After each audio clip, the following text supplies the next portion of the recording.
from the previous snowstorm that we had, because it really wasn't snow. It was snowcrete, which was a combination of snow and about an inch and a half of ice. So that really, we were still hauling snow away over the last week to get it off of our street corners where it had been plowed. Hard to believe that yesterday it was 56 degrees and sunny here in Dover. I didn't wear a coat to a basketball game that I went to. And here, about 24 hours later, we have blizzard conditions, coastal flood watch in effect, as well as a high wind warning. So we are prepped for it. We are going to do the best job we can in conjunction with AJ and the folks from DEMA in the state of Delaware. As he mentioned, there is a level 2 driving restriction, and I would just ask all my citizens, matter of fact, all the citizens of Kent and Sussex County, to pay attention to that, because it's important to have the people that are going to be moving the snow, our first responders and EMS and volunteer firemen, to be able to do their job, the electric crews and the plow crews to do their jobs. So that's why those driving restrictions are in place. Mayor, before we let you go, I'm wondering if you could just add some historic context here or perspective. I mean, how do you think this storm will rank overall in terms of winter weather events for Delaware? Well, I think it's going to be probably up in the top 10. I grew up here. I remember when we had thunder snowstorms and lots of wind-blown snow and drifts that were 10, 12, 14 feet high and deep across the roads. But this is going to be in the top 10. That's extremely telling, and I certainly second the motion to thank all those just incredible folks out there, the first responders, the crews who don't have the luxury of being able to stay at home to make sure that we're all safe. So thank you, thank them, and certainly thank you, Mayor, as well for your update and your time. Robin Christensen from Dover, Delaware.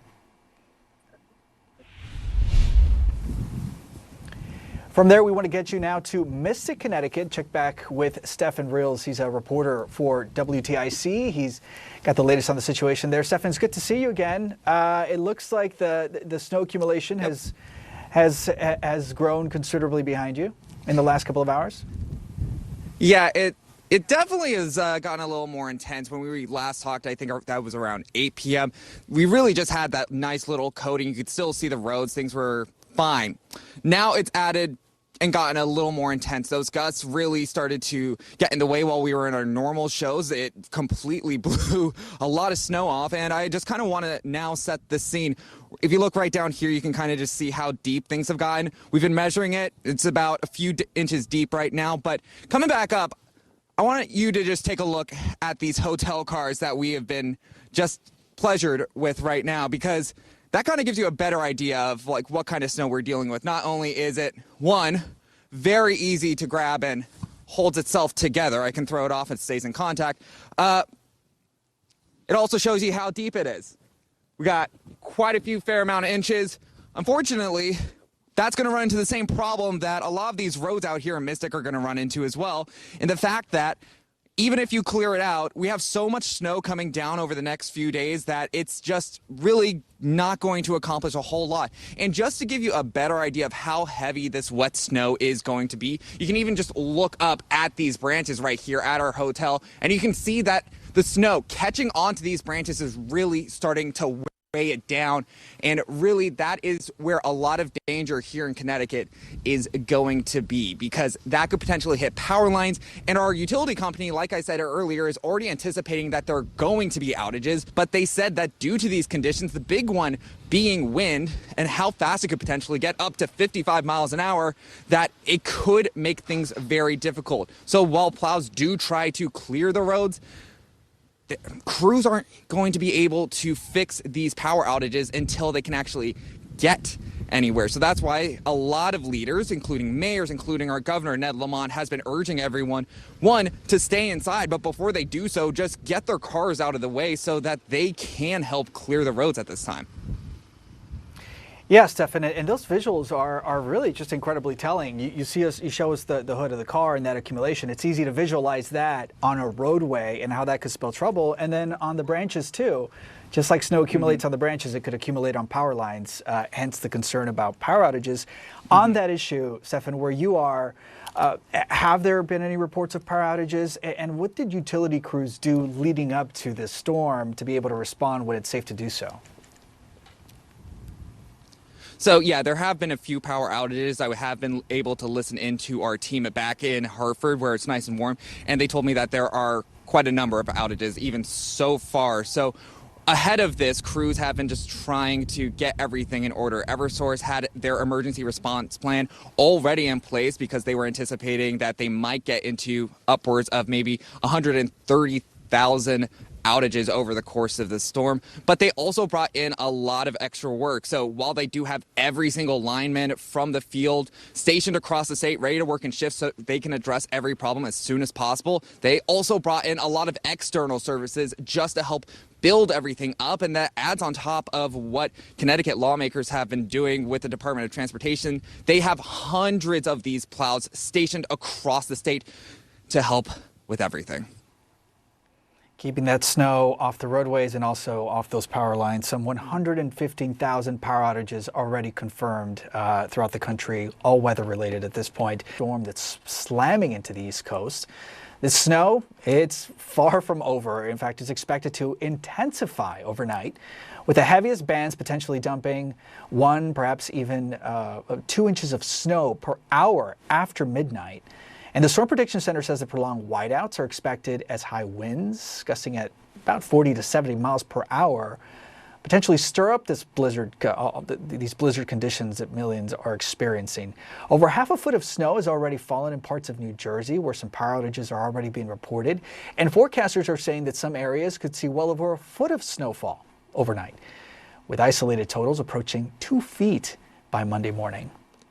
Let's head back out to my colleague CNN's Gloria Pazmino. She and her team has been braving these weather conditions for hours now. Gloria, if there's perhaps some silver lining, at least it's not as cold as it was last month, but that doesn't make these conditions any less difficult to stand in and any less dangerous.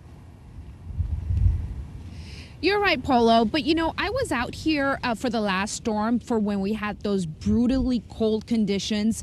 And even though we're getting a lot of snow right now, a lot of wind, it is not as cold. It's cold. Don't get me wrong. I don't want to make it sound like it's warm out here, but it was brutally cold last time. And so that gives us a little bit, a little bit of a silver lining. It's getting pretty desolate out here in Columbus Circle in front of Central Park where I'm standing right now. We're still seeing some vehicles on the road. There is now a travel ban in effect. That will not be lifting until noon tomorrow. The mayor, Zohran Mamdani, asking people to stay off the roads. He wants to make sure that sanitation workers, which are out in force tonight into tomorrow morning, can do their jobs, but also emergency workers who need to get to people who actually need help can do so.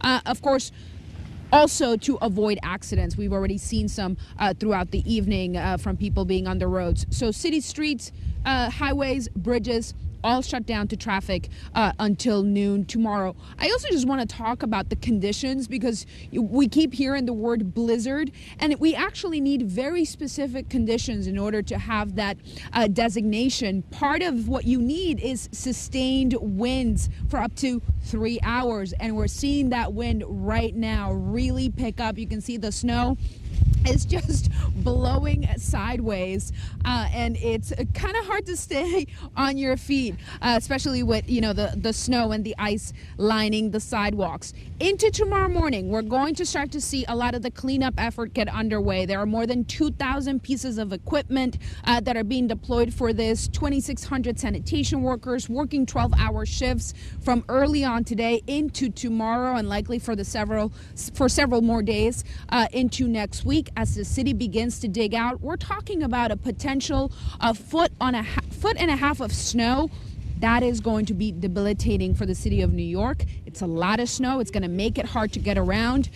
So a lot of people will likely be staying home. Very importantly, New York City kids will have a full-fledged snow day. So I expect that tomorrow, right here at this very spot in Central Park, when the snow finally stops falling, there's going to be a lot of happy children running around, sledding down the hills here in the park.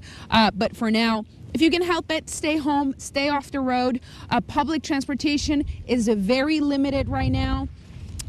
And the plows, they're out making the rounds, making sure that the streets are as clear as possible. But we do expect the snow to continue to pile up into the evening hours and into the morning, and likely not will not be stopping until at least noon or so.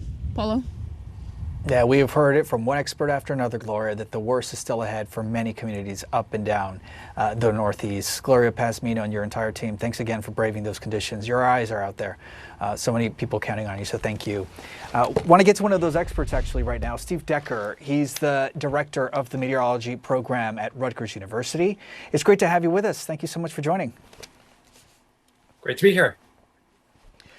Let's talk just the history of this storm. When everything is said and done, I mean, what makes this storm so extraordinary, Steve? Well, one of the things that's so extraordinary is just how rapidly it's intensifying. It is one of those so-called bomb cyclones that's happening right now.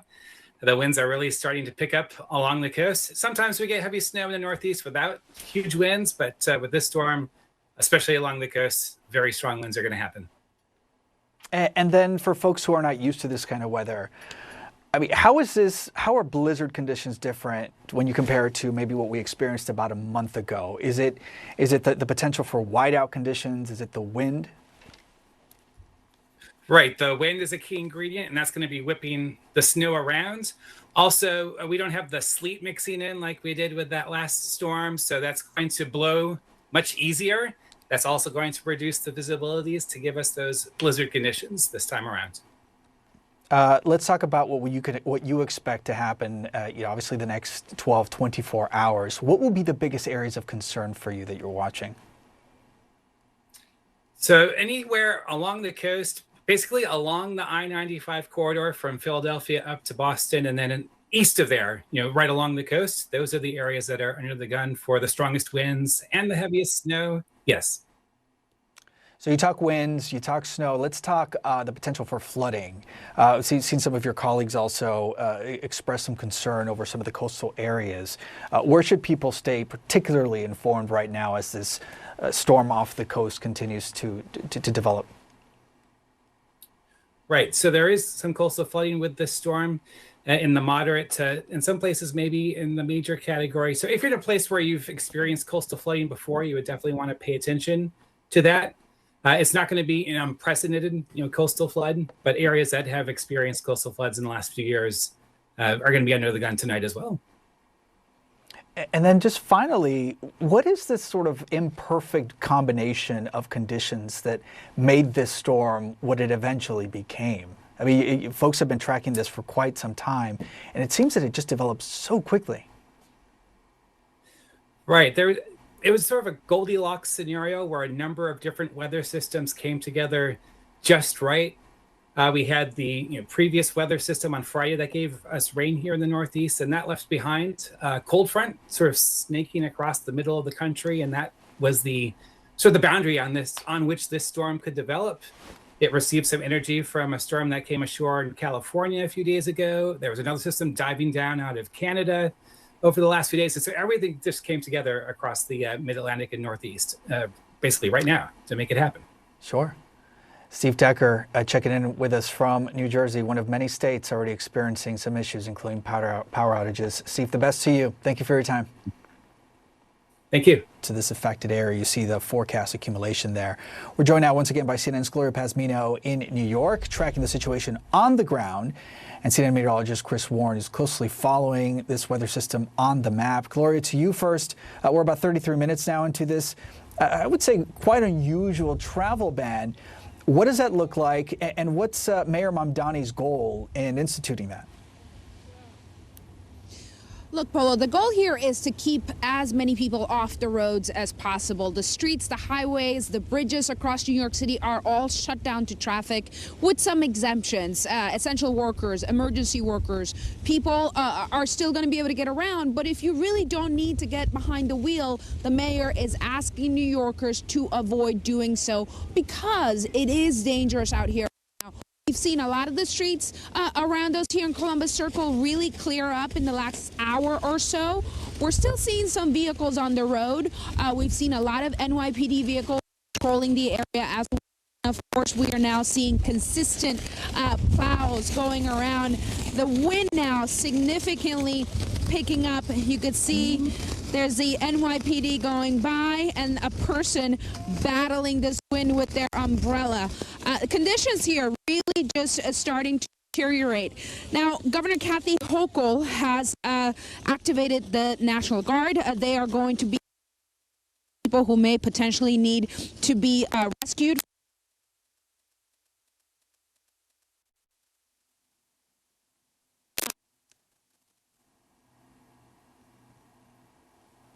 Yeah, all right. Unfortunately, because of that wicked winter weather out there, that transmission taking some hits. But that last frame tells you just about everything you need to know. You see basically horizontal snow there where my colleague Gloria Pasmino was reporting from there in Midtown Manhattan as those conditions continue to deteriorate. Want to see if we can go to our weather expert. Let's go to meteorologist Chris Warren at the Weather Center. Chris, you just saw some of those live pictures from Gloria. What does that tell you when you see sideways snow? Again, this is coming from a non-expert. What does that tell you, and what does that look like on the map? Well, first, just looking at that shot, Polo, I'm a little chilly just looking at that. And the winds are picking up. And what that tells me is that even though it is so early on in what is expected, it's going to get a lot worse. So as bad as it is now, this is just the beginning. This is the future satellite, and this is a storm that is bombing out, the bombogenesis, a bomb cyclone, as you hear. And that's the explosive development of this. The storm is going to develop so quickly. It's going to strengthen so quickly that it's like a bomb. It's like an explosion. It's a metaphor for just how fast it is going to be developing. And it's over the next few hours where it's going to be getting close to as strong as it's going to be, and it will be as strong as it's going to be in the morning, mid-morning or so, and it will remain that way until it leaves the U.S. So with Gloria's live location there where she is in New York, a Central Park in Columbus Circle, with the snow blowing around, it's only going to get worse. The snow's only going to get heavier. And the National Weather Service has blizzard warnings posted for parts of 11 states here in the Northeast. Close to 40 million people under a blizzard warning. Winter storm warnings, which are also high impact warnings the National Weather Service issues when it comes to the winter weather. That extends well into central PA, up the Hudson River Valley, southern Vermont, and New Hampshire, and a lot of Maine. Here's the snow and what's happening right now. And do you notice this? That is lightning closer to the center. Another sign that there is intensification going on. This storm is getting stronger. It is going to end up being a beast. The darker blue colors, purplish blue colors here, this is a look at the banding. So where you end up with the banding that lasts quite a while is where the snowfall totals are really going to add up. And we're seeing a lot of that right now here in Delaware, pretty much across the entire state. A little bit of purple in here. That's even heavier snow. And this is the kind of snowfall rates where a snowplow will come through, plow a street, and will need to come back a couple hours later, maybe even an hour later in some cases. And then there's these plumes like this moving into eastern Long Island. That's going to help add up, help build up those snowfall totals. Things are getting going here in some of the south towns around Boston, Rhode Island. You're in it now. Martha's Vineyard, Nantucket, the Cape, also in the snow, and it's going to last for most of the day tomorrow as well. Now, when we look at this, you can see some of the banding right in here, some of those stripes, if you will, or some of the waves. Those are the heavier snow showers that are expected. So I point that out to show you this. the snowfall from one model, reasonable scenario of what can happen. What's really relevant now are those bands and where it snows the longest and heaviest. So while this looks pretty uniform, it's going to be coming in pockets. So it's really how the storm now develops and evolves through time, which will determine who ends up getting the most. But you're going to be in it for quite a while here in that 95 corridor. Notice it's been snowing for the past couple of hours in many of these areas, or few hours, depending on where you are. And by overnight tonight at 3 o'clock in the morning, still snowing. So still ongoing. Let's take it forward again. Here's now around daybreak. Here's 7 o'clock in the morning. Finally starting to come to an end here in Delaware, still going here in southern New Jersey, with the winds coming around here, coming from the east, pushing the water on shore, absolutely howling with the winds, and the snow still coming down. True nor'easter, there's the low, the northeast winds coming into Boston, into Plymouth, into Duxbury, into the Cape, and by 8 o'clock tomorrow, you're still going to have a few bands there, so still snowing possibly at Logan there in Boston before it eventually kicks out. So as all those winds are blowing, those winds are pushing water on shore. So significant minor to moderate flooding is expected here from Virginia and Maryland coastal areas all the way up New Hampshire and into Maine as well. So with that, the snow that's down there, the water coming on shore, the ice, long-lived ice scenarios, not going to be as big of an issue as we've seen in some of the recent storms here in the Northeast, with daytime highs getting above the freezing mark throughout much of the week, right at the freezing mark on Tuesday, but the sun will help melt things a bit. But I'll tell you what, Polo, tonight things are going downhill in a hurry. The little saving grace is that it is tonight. It's not the middle of the week and the middle of the day where maybe you can catch people off guard or trying to be, you know, a little too brave in some cases. And it's going to be moving relatively quickly, even though it's going to be snowing in some areas, Polo, for hours and hours and hours. And there are a lot of children here in New York City that is music to their ears, especially those that are getting their sleds ready for tomorrow, which is expected to be the actual first full snow day in a long time for the New York City schools. Thank you so much, as always, Chris Warren, for spelling that out for us. Thank you. We are going to continue following our breaking news situation here as the storm rages across the Northeast. A lot of people will be shoveling snow in the coming days throughout much of the Northeast, and it becomes more difficult when the snow isn't your usual powdery or fluffy snow.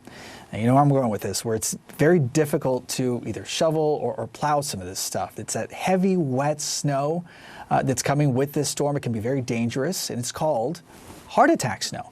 And because cleaning it up puts a massive strain on the body, specifically on the heart, especially for some of those folks who may not be in big tip-top shape. CNN medical analyst Dr. Jonathan Reiner joins us now. Dr. Reiner, thank you so much for joining us. My pleasure, Paul.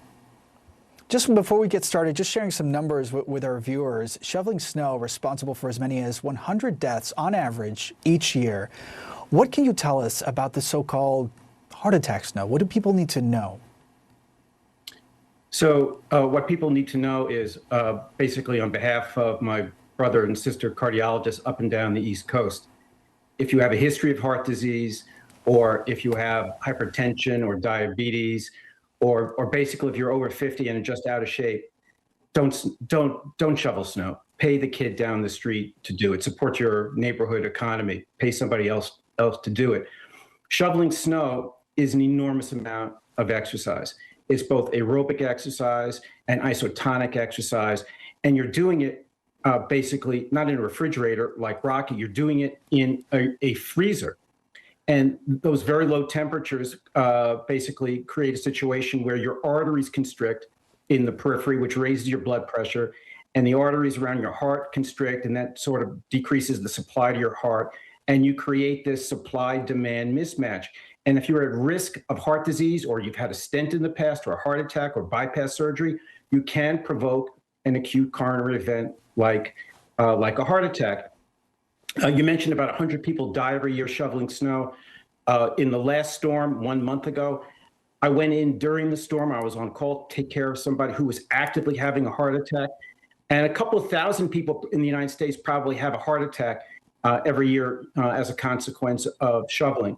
So if you can avoid it and you have any of those risk factors that I mentioned, don't shovel. And it's really important, and I'm especially glad that you mentioned those who know that they have a history of heart disease or heart illness. What about those, though, who may have one and not even know it? Are there any specific signs or symptoms that people should be on the lookout for when they're shoveling snow, that they should take a break? Sure. Yeah, sure. So as you said, sort of the wet snow, which basically we get when the temperatures are not as cold as they were a month ago, that wet snow is heavily laden with water. And this wet snow can basically weigh 4 times as much as sort of the dry powder that you can get in some of the Western ski resorts. And lifting that is a shocking amount of exercise. A person who's not well trained shoveling snow for 2 minutes can get their heart rate up to about 85% of their maximal predicted heart rate, which would be basically the heart rate that you would achieve if you were being chased by a tiger. So that's in 2 minutes. So it's basically in a very severe stress test. So symptoms that you would have would be shortness of breath, very fast heartbeat. Maybe you start sweating. Maybe you start to get a little bit dizzy. And if you have any symptoms shoveling snow, it's time to stop. The other thing I'll mention is that it's easier to push the snow than it is to lift it. Also, take breaks when you're doing it. If you're expected to get a lot of snow, don't wait to shovel until you have 2 feet. Do this in several batches. And again, and welcome to our viewers here in the U.S. and around the world. We begin with this live picture looking over Lady Liberty here in New York City. If you can make her out there with that snow as we continue to watch this massive winter storm that's slamming parts of the northeastern United States with heavy snow, gusty winds, and the potential for blizzard conditions. The Storm Prediction Center is warning that prolonged overnight whiteouts are possible from New York City all the way up to Boston, where snow will likely fall through Monday morning. Already some heavy bands have dumped plenty of snow in parts of the country here, with some parts expecting a rate of about 2 inches of snow per hour. So that tells you a lot. More than 40 million people right now across 11 states are under blizzard warnings, and that includes New Jersey, where power outages are already being reported, and some areas have already seen more than a half a foot of snow. CNN's Gloria Pasmino has been closely following the situation here in New York as we're now an hour into this travel ban. So there's that, Gloria. And then, of course, if people are heeding the warnings from officials to just stay indoors and wait for tomorrow morning before they go out to enjoy this. Yeah, and part of the reason for this travel ban, Polo, is what you just mentioned, the possibility for complete whiteout conditions on the roads. Part of the reason why the city streets, the highways, the bridges are shutting down to traffic. We've seen traffic slow down here in the last hour or so, but there are still some vehicles on the streets. Public transportation is still operating on a very limited schedule. And of course, we're seeing the snow plows making their rounds around the city. More than 2,000 pieces of equipment have been deployed by the city of New York, along with 2,600 sanitation workers who are working 12-hour shifts from earlier today into tomorrow, when much of the cleanup is going to begin. Now, the travel ban, there are some exemptions for essential workers, emergency workers, but if you do not have to go anywhere right now, the mayor, the governor, asking people to stay indoors, stay off the roads, both for safety reasons and to allow essential workers and emergency. Central Park all day, Polo, and in the last few hours, things have really sort of deteriorated. It's gotten much colder. The snow is significantly piling up. It is sticking, and it gets very windy from time to time. Governor Kathy Hochul addressing New Yorkers earlier today, deploying the National Guard for those who might need help getting out and making sure that equipment is available throughout the state. It's not just New York City. Much of the state is being impacted by this potentially historic storm.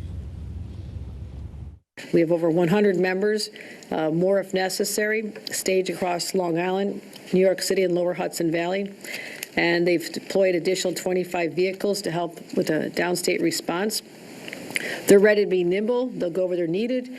They can do anything from helping individuals be rescued out of their vehicles or helping transport emergency personnel or medical personnel to their jobs. Now, another thing I do want to mention that is, really important as we get into the later hours this evening, the NYPD and other outreach workers are out 24 hours a day, making sure that the city's most vulnerable people are brought inside, homeless New Yorkers.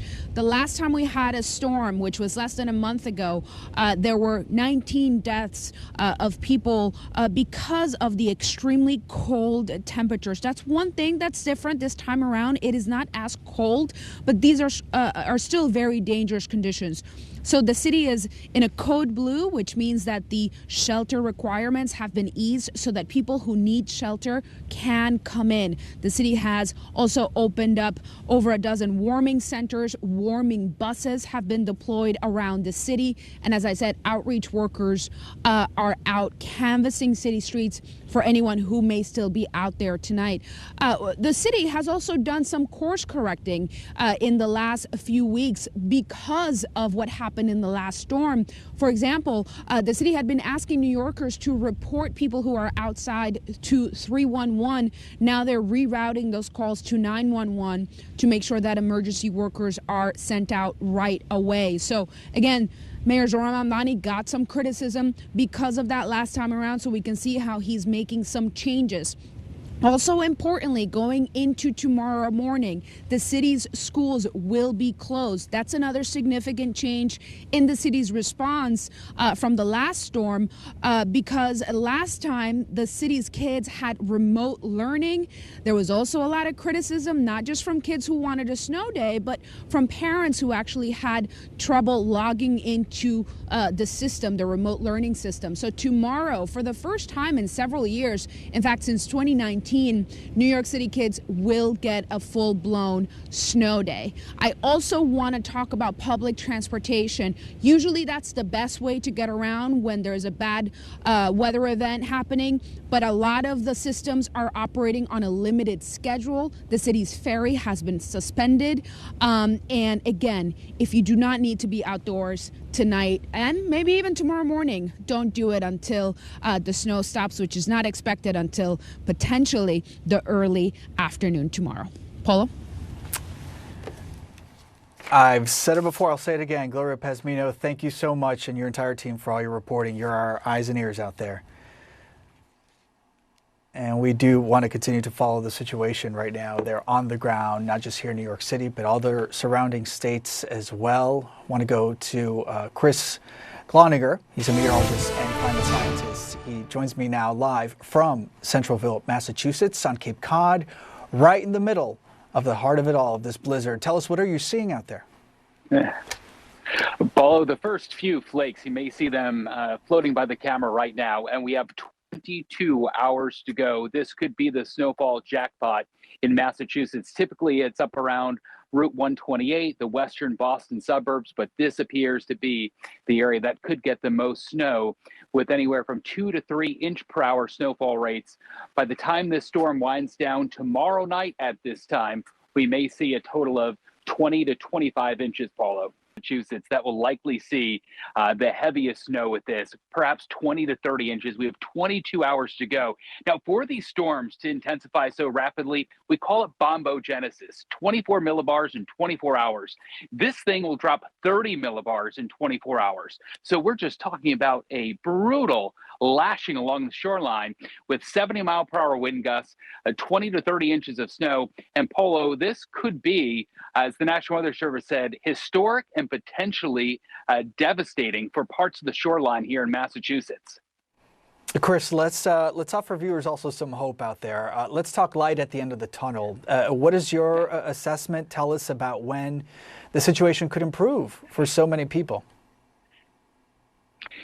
At this point, it appears tomorrow afternoon, tomorrow evening. The great news is, unlike the storm we had in late January, where we still have the snow on the ground, which is very atypical for Cape Cod to maintain a snowpack, we'll likely see temperatures back up into the upper 30s and low 40s. So the snow that has stuck around now for about a month will likely start to melt by the end of the year, by the end of the week. Feels like a year, but it should start to melt by the end of the week. And hopefully the next storm system that affects this part of Massachusetts, Polo, will be rain, not snow at that point. Let me tell you, here in New York, I think you were right the first time. It did feel like that snow wasn't going anywhere anytime soon. But Chris Gloniger, thank you so much. Really so happy that we could go back out to you, and do take care and stay warm. Thanks, Polo. All right, we now want to go to AJ Schall. He's the director of Delaware's Emergency Management Agency. AJ, thank you so much for taking the time to check in with us. No, thank you. Good evening. Yeah, and thank you for your patience. Now, I'm wondering if you could bring our viewers up to speed, especially there where you are. What are the areas of concern? What's the most urgently needed information, you think? So I think right now, the forecast is coming together, right? I think we saw a little bit later of the rain to snow transition up in northern Delaware. Right now across the state, we have anywhere from really 4 to 8 inches of snow on the ground, a little bit higher down south. Our main concern right now is really the road conditions, and then secondarily the power outages. We've seen power outages in Sussex County, the coastal community area, jump in just the last about 90 minutes. We're up over about 22,000 people right now across southern Delaware. So that's very concerning. Working on getting some warming centers and shelters open for them, but it's going to be a while till the system's out of here. We're thinking it's going to snow till late morning. So really want people to stay off the road, make sure they stay safe at their home. And then, we have about 100 Guard members on duty right now across the state, assistant public safety professionals. AJ, for those watching who aren't accustomed to this kind of weather, watching from another part of the country or the world, I mean, what leads to these power outages? Is it the kind of snow that the system is loaded with? And the winds, of course? It's the winds and the snow right now. So it was raining in most of Delaware till late morning, early afternoon down south, then transition. So the first several hours of this snow, and it's still continuing now as the temperature's right around freezing, is a very heavy snow. So if it collects on the wires, it weighs more, they snap. Then on top of that, with the wind, with the weight, it will, provide to be very troublesome as well. The other part of that is it takes a while for the crews to get out, right? Very treacherous road conditions right now, very unsafe conditions to work. They're still trying to respond, to do the best work they can. But, a lot of this stuff that will take a few hours, not only to evaluate it, but then for the restoration as well. So we need patience, but we're going to, continue to work with our county partners across the state and make sure we support them any way possible. Yeah, patience will certainly be important in the overnight hours and tomorrow morning. And keeping that in mind, AJ, when do you think folks, especially there where you are, could expect some of those roads to be safe to navigate again, when some of these advisories will eventually expire? Yeah, so I think we just in the last hour, we instituted a travel restriction actually a travel ban for our 2 southern counties, and then some travel restrictions up north. That means unless you're essential personnel, public safety, Department of Transportation, snowplow operators, to stay off the road. We expect that to continue through, late morning at the earliest tomorrow. The wind is picked up just in the last 45 minutes, so you get the blowing snow. So as soon as you clear a road, it's covered back up a few minutes later. So we expect the snow hopefully to taper off by late morning, early afternoon in the southern part of the state, but that still needs time, several hours, if not days after that, for us to let the crews at the Department of Transportation, as well as municipalities and private contractors, to really get those roads in a safe condition again. How unusual, AJ, is it for local and state entities to have to institute these kinds of travel advisories for a winter storm in the Northeast? So it's not it's not uncommon, right? We did it back in January. It's not as frequent as it used to be, right? So it's been a few years. So there's been the re-education that we've had to do with individuals and companies to make sure they have the right permits in place. But earlier this year, it's been maybe once a year, maybe twice a year. Now it's 2 times in less than a month, actually a month on this week, that we've seen these. major snowstorm. We can also call it a bomb cyclone. Whatever you call it, it is now starting to make its presence known in the Northeast. Right now, tens of millions of people, they are under blizzard warnings. As much as 2 feet of snow expected to fall in some areas, and in wind gusts of up to 75 miles per hour in parts of the region. And this could make for extremely dangerous whiteout conditions.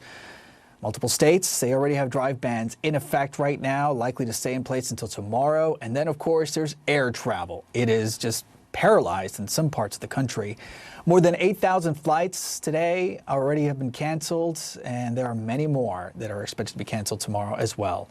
We are closely following that developing news, that breaking news, I should say, of this massive storm that is maintaining a grip on the Northeast, this powerful winter storm that is also bringing some heavy snow to much of the region.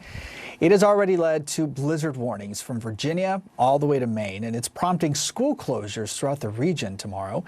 It's also crippling transportation, both by air, some by rail. More than 5,000 flights have already been canceled for tomorrow. As you just heard in that last segment, it's important to stay as informed as you can if you're one of those passengers.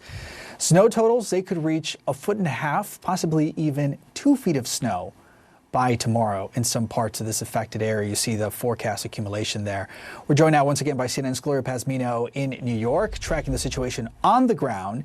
And CNN meteorologist Chris Warren is closely following this weather system on the map. Gloria, to you first. We're about 33 minutes now into this, I would say, quite unusual travel ban. What does that look like, and what's Mayor Mamdani's goal in instituting that? Look, Polo, the goal here is to keep as many people off the roads as possible. The streets, the highways, the bridges across New York City are all shut down to traffic with some exemptions. Essential workers, emergency workers, people are still going to be able to get around. But if you really don't need to get behind the wheel, the mayor is asking New Yorkers to avoid doing so because it is dangerous out here. We've seen a lot of the streets around us here in Columbus Circle really clear up in the last hour or so. We're still seeing some vehicles on the road. We've seen a lot of NYPD vehicles patrolling the area as well. Of course, we are now seeing consistent plows going around. The wind now significantly picking up. You could see there's the NYPD going by and a person battling this wind with their umbrella. Conditions here really just starting to deteriorate. Now, Governor Kathy Hochul has activated the National Guard. They are going to be people who may potentially need to be rescued.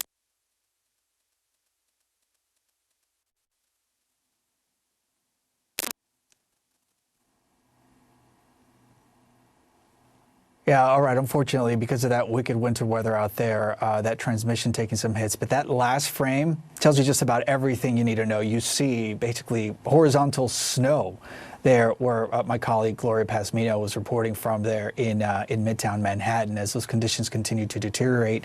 Want to see if we can go to our weather expert. Let's go to meteorologist Chris Warren at the Weather Center. Chris, you just saw some of those live pictures from Gloria. What does that tell you when you see sideways snow? Again, this is coming from a non-expert. What does that tell you, and what does that look like on the map? Well, first, just looking at that shot, Polo, I'm a little chilly just looking at that. And the winds are picking up. And what that tells me is that even though it is so early on in what is expected, it's going to get a lot worse. So as bad as it is now, this is just the beginning. This is the future satellite, and this is a storm that is bombing out, the bombogenesis, a bomb cyclone, as you hear. And that's the explosive development of this.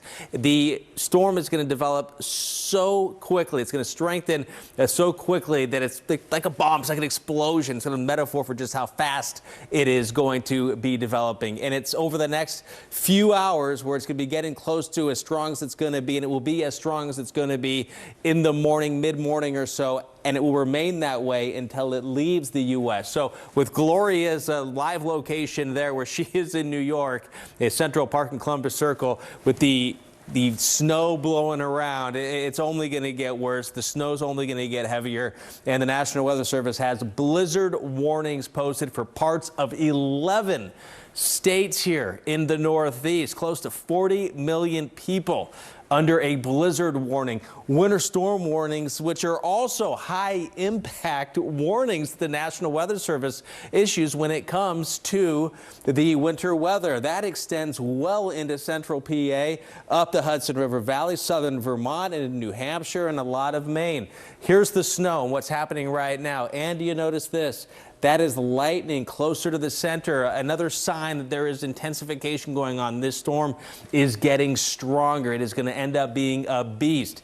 The darker blue colors, purplish blue colors here, this is a look at the banding. So where you end up with the banding that lasts quite a while is where the snowfall totals are really going to add up. And we're seeing a lot of that right now here in Delaware, pretty much across the entire state. A little bit of purple in here. That's even heavier snow. And this is the kind of snowfall rates where a snowplow will come through, plow a street, and will need to come back a couple hours later, maybe even an hour later in some cases. And then there's these plumes like this moving into eastern Long Island. That's going to help add up, help build up those snowfall totals. Things are getting going here in some of the south towns around Boston, Rhode Island. You're in it now. Martha's Vineyard, Nantucket, the Cape also in the snow, and it's going to last for most of the day tomorrow as well. Now, when we look at this, you can see some of the banding right in here, some of those stripes, if you will, or some of the waves. Those are the heavier snow showers that are expected. So I point that out to show you this. The snowfall from one model, reasonable scenario of what can happen. What's really relevant now are those bands and where it snows the longest and heaviest. So while this looks pretty uniform, it's going to be coming in pockets. So it's really how the storm now develops and evolves through time, which will determine who ends up getting the most.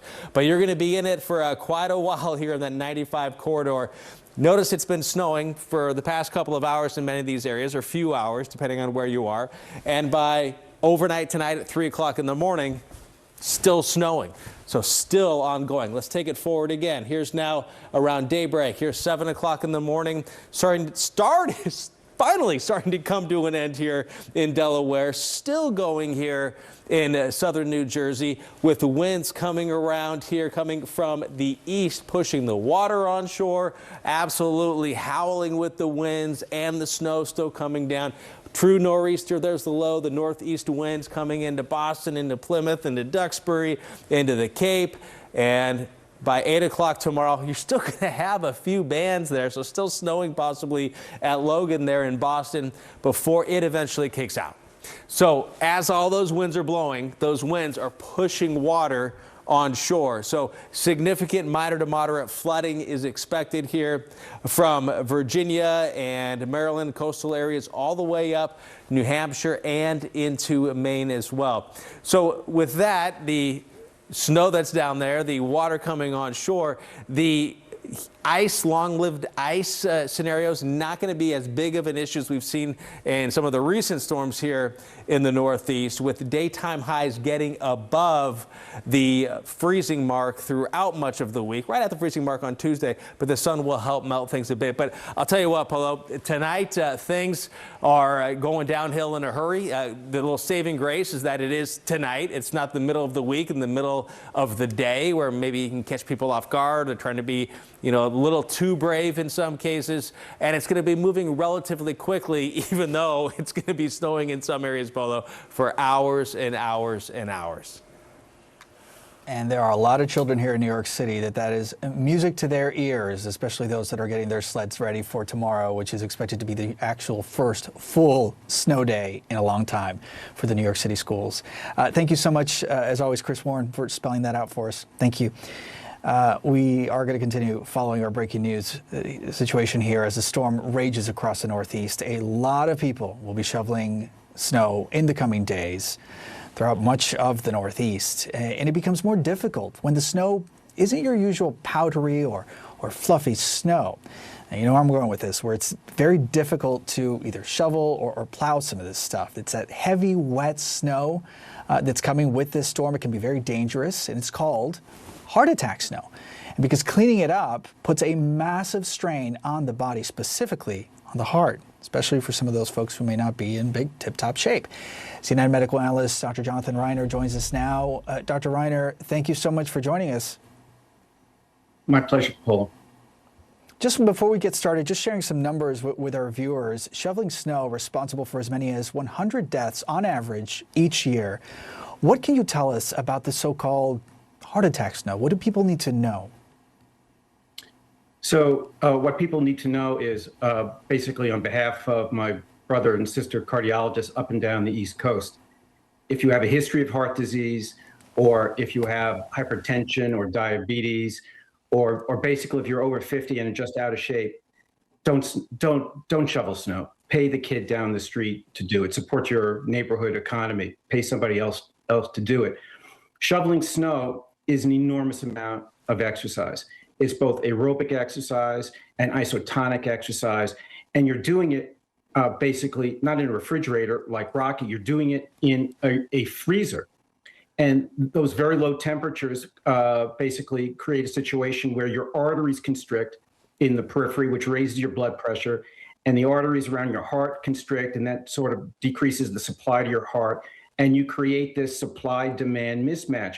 And if you're at risk of heart disease, or you've had a stent in the past, or a heart attack, or bypass surgery, you can provoke an acute coronary event like a heart attack.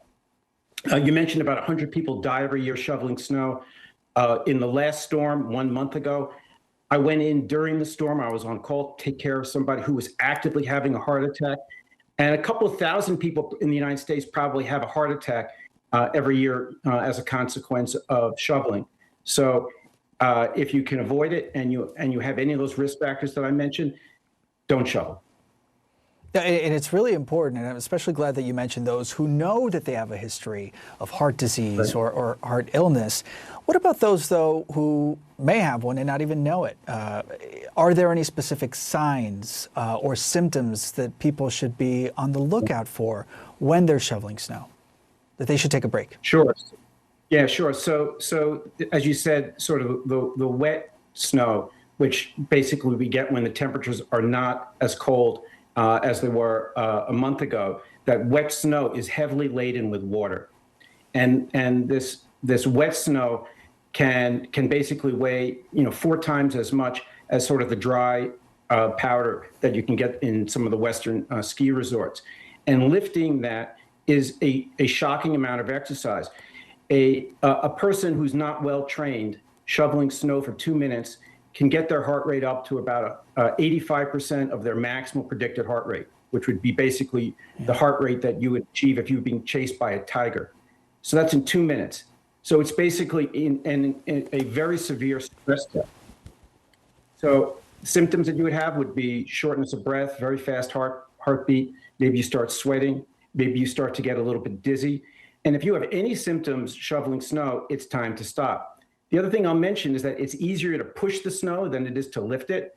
Also, take breaks when you're doing it. If you're expected to get a lot of snow, don't wait to shovel until you have 2 feet. Do this in several batches. And again, if you have any doubt, pay somebody else to do it. You answered my next 2 questions. Dr. Jonathan Reiner, as always, we really appreciate your insight. Thank you so much for your time. Thank you, Paul. Powerful winter storm that is strengthening tonight in the Northeast as we speak. And if you had travel plans for this part of the country, you may as well forget about it. More than 5,000 flights have already been canceled for tomorrow. New York City, Philadelphia, Boston, all under blizzard warnings as the storm continues to intensify in the coming hours. It's expected to bring up to 1.5 feet of snow in many areas, and possibly even 2 feet of snow for some parts of the affected region.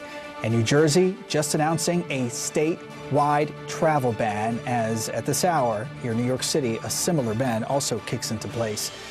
Let's go now to CNN meteorologist Chris Warren, who's live at the CNN Weather Center, following this very closely, guiding us through all of this. Chris, all right, what do people need to know right now about where the impacts are and also where they will be in the coming hours and tomorrow morning? Paul, I'll tell you what, a lot of people will say just simply, well, how bad is it going to be, right? Not necessarily, how much snow, how long it's going to last, just how bad is it going to be? Well, the National Weather Service has this to answer that question for you. And these are the winter storm impacts. So with the winter storm out there, How bad is it going to be? What are the impacts going to be like?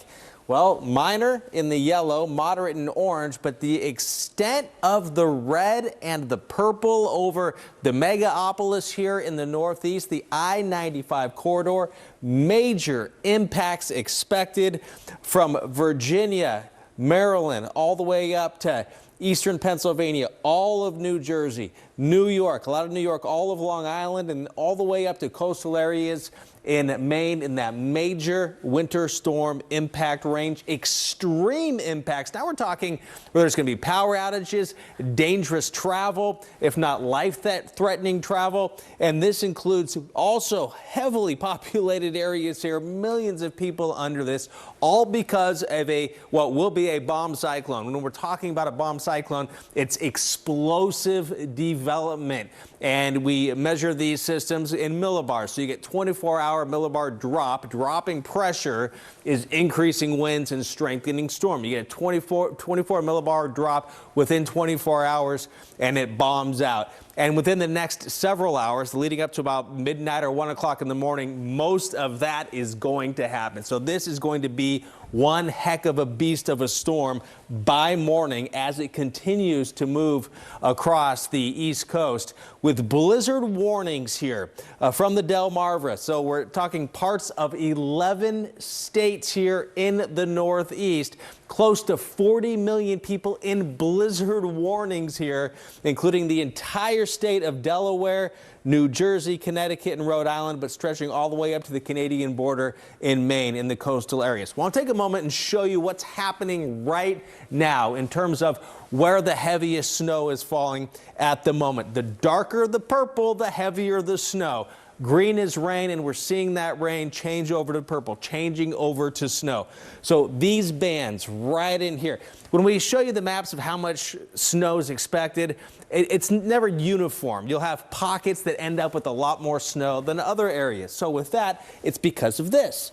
You see they're bands essentially, and when those bands stall out and they hang out in the same spot, that's when it really accumulates, and it's to the point where plows, they got to keep making passes because they'll go make a pass and then they'll need it another couple of hours. They'll need to come by again, and that's another reason why it's so dangerous to be on the roads. Thankfully, most of the heaviest of snow and strongest winds are happening at night when hopefully everybody's at home in a safe spot.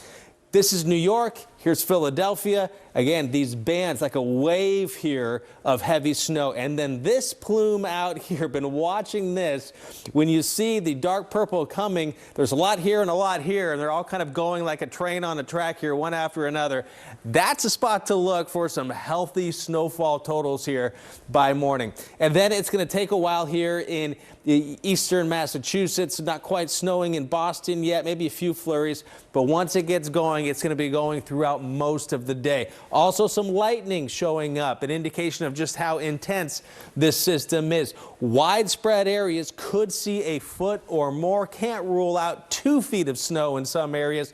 The timing for this, 2 o'clock in the morning, still snowing, still windy. 6, 7 o'clock in the morning, still going full-on nor'easter mode here. Winds coming out of the northeast, hammering Plymouth, hammering Boston, the Cape, the Islands, Nantucket, Martha's Vineyard, and then it moves out with lingering showers with these temperatures right around the freezing mark. It's heavy, wet snow likely to lead to power outages. But Polo, unlike some of the past events, temperatures during the day will be getting back above the freezing mark. So not looking for that big, deep freeze here in New York.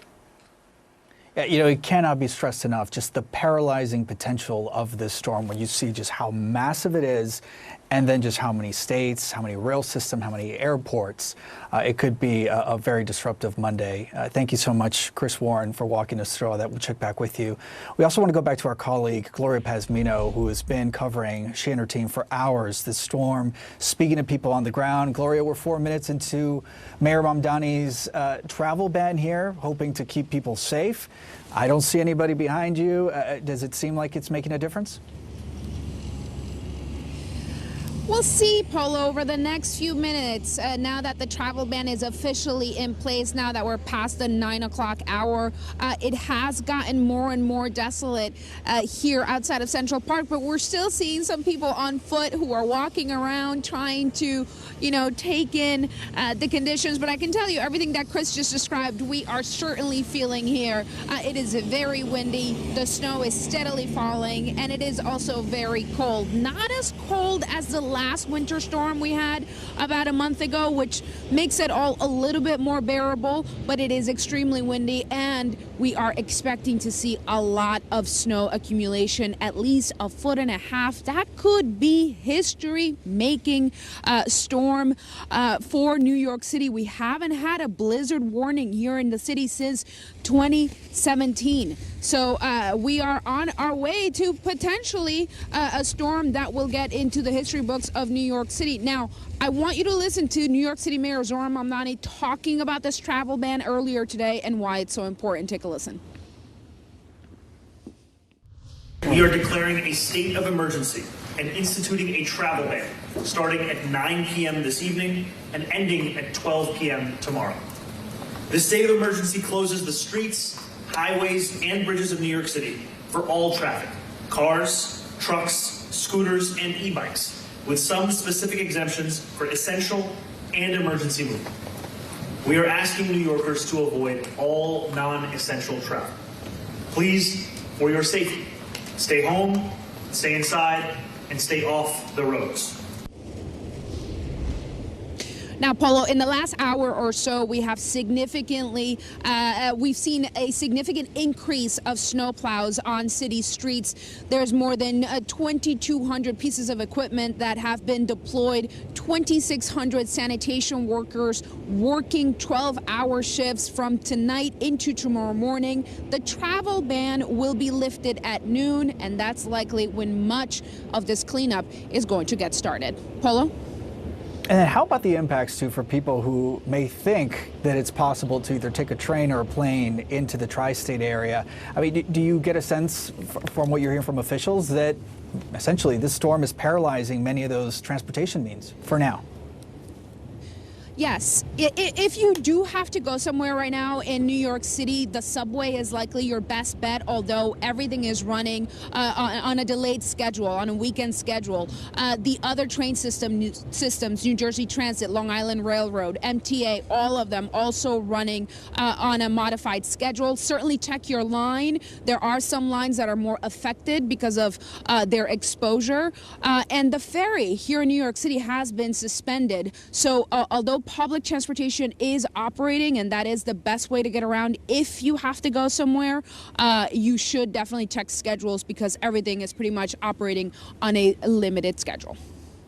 It is such an important note. People from around the world often find themselves here in New York City, and that's information they certainly need to know. Gloria Pezmino, again, thank you and your team for that live report. Right now, every single home, road, and business in the entire state of Connecticut, it is under a blizzard warning. I want to go live now to Mystic, Connecticut. Valerie Maravi, I'm sorry. Yes. Want to go there now from our affiliate WTIC is there. Listen, the least I can do is pronounce your name correctly. I'm so sorry about that, but I'm wondering if you could just bring us up to speed on what the situation is like for you there.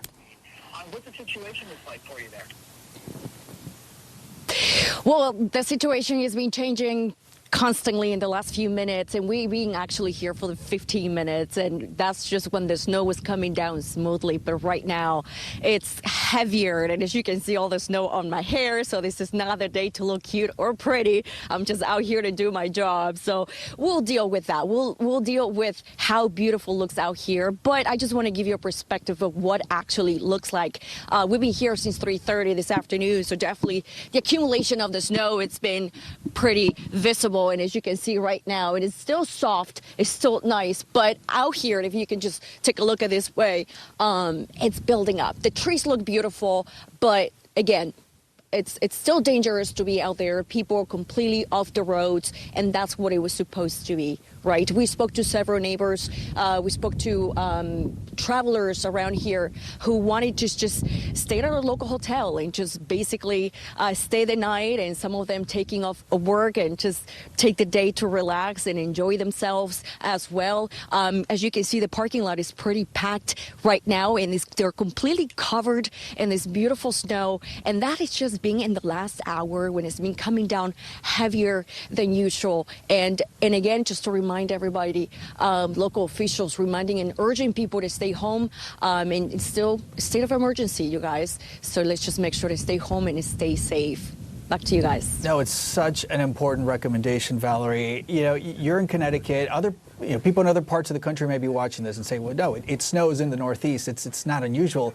Speak to the extraordinary nature of this particular storm. What are you hearing from officials about why it's different this time around? Well, it is different from last time.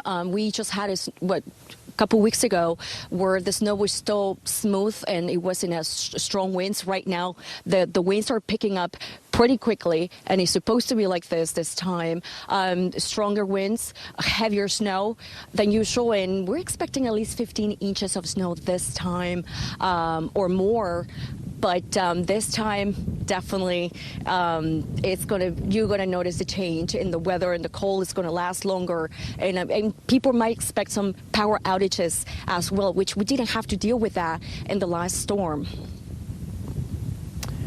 Our thanks to Valerie Moravi and her team been reporting on this storm. Thank you so much, Valerie, for showing us around there in Mystic, Connecticut. Stay safe, stay warm. You guys look great out there. Thank you.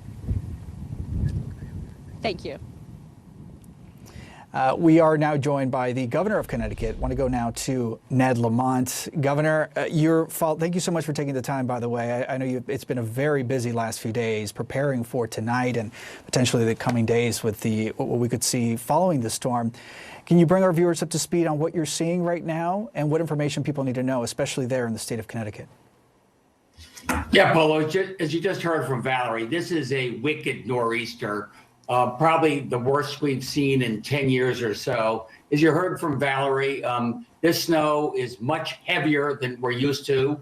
And also the winds are much stronger, 40, 50, 60 miles an hour. You put that combination together, it's tougher to plow the roads. Some of the limbs on the trees get heavy, the limbs break, they take down electricity. So Eversource and UI, our utilities, have hundreds of vehicles poised, ready to respond. And DOT, our Department of Transportation, has about 700 plows out there right now going nonstop. Governor, you declared an emergency declaration, or at least issued an emergency order, I should say, as well as a travel ban. Are people staying off the roads? They are. They're staying off the roads. We said it's a ban on, commercial vehicles, and even the cars, the passenger cars. People are really good. This is not our first storm here. It's really important. The plows cannot get to work if some guy skids out on I-95, and that can slow everything up for hours. So thank you to people in vehicles all over the region. Thank you for staying out of your cars for a while. Governor, how unusual is it for state, local officials to issue these kinds of advisories in hopes of making sure that people stay as safe as possible, these travel bans? One of the things you have to do is work in collaboration with your neighboring states. It doesn't do any good for Connecticut to say no commercial vehicles if New York and Massachusetts and Rhode Island have different rules. So we collaborated very closely on this, speak with one voice. That's particularly important, and people are following the lead. And I know people are going to get frustrated and lose patience in 24 hours. Give our folks time to get the roads cleared. You need the roads cleared so we can get to the downed power wires and take care of them. You've dealt with many a snowstorm in the past, particularly in your role as governor, and plenty of blizzards as well. I wonder if there's anything that really stands out about this current weather event, Governor. I worry about electricity. Unlike, say, New York City, where most of the power lines are underground, given the nature of the urban environment, most of ours are above ground, on telephone poles, trees hanging over, wet snow, freezing, falling, and electricity goes out. And we're being very careful to make sure that people have their phones powered up, their laptops powered up. If they have a telephone line, all the better. Contact, your elderly or frail neighbors. Make sure they're taken care of as well. It's going to be a very fragile time. Obviously, hospitals and nursing homes, big priorities for us. They generally have generators, but when they run out, we got to make sure we have power for them. Governor, obviously what we're hearing from experts is that the worst is still ahead for so many parts of the Northeast. Once everything is said and done, how long do you think it could potentially take for all those incredible teams out there that are on the streets plowing away to make those roads passable again and for people to feel safe going back out again? Depending on how long and how fast the snow goes, I think in 24 hours we'll have all of our major arteries cleaned up, assuming the snow stops in the next 14 hours or so. Some of the side roads and smaller roads may take a little time. Then the problem is electricity. And obviously you go for the major substations first to take care of the bulk of the people. But some of the folks at the end of a road, maybe only 2 or 3 houses, that may take 2 or 3 days. I'm wondering if maybe there's any other recent update that you've received from your emergency operations center that you'd like to share with viewers who are tracking the storm along with you. I think basically if power goes out, you can call 211. We'll tell you where the closest warming center is. Check in on your neighbors, make sure they're safe as well. I think those are big priorities. But basically, I know you're going to get a little frustrated as time goes on. Stay out of your car, stay off the roads, let our plows do their job, then let the utilities take care of the electricity. It is a good night to fire up the oven and maybe make a nice Connecticut pizza tonight, Governor. Thank you so much, as always, for your time, for your updates, and wish you and everybody in the state of Connecticut the best tonight. Thanks for displaying the information. Thanks, Paulo. And we are back with a major snowstorm that's hitting millions of people in the Northeast. It's now intensifying, and it could bring a foot of snow, potentially even a foot and a half in some parts of the Northeast. Places including New York City, the state of Philadelphia, Boston, all under blizzard warnings at this hour. And schools, many schools, are closed tomorrow. Travel also being restricted throughout much of the Northeast, including here in New York City. CNN's Gloria Pazmino is in New York for us, as well as meteorologist Chris Warren.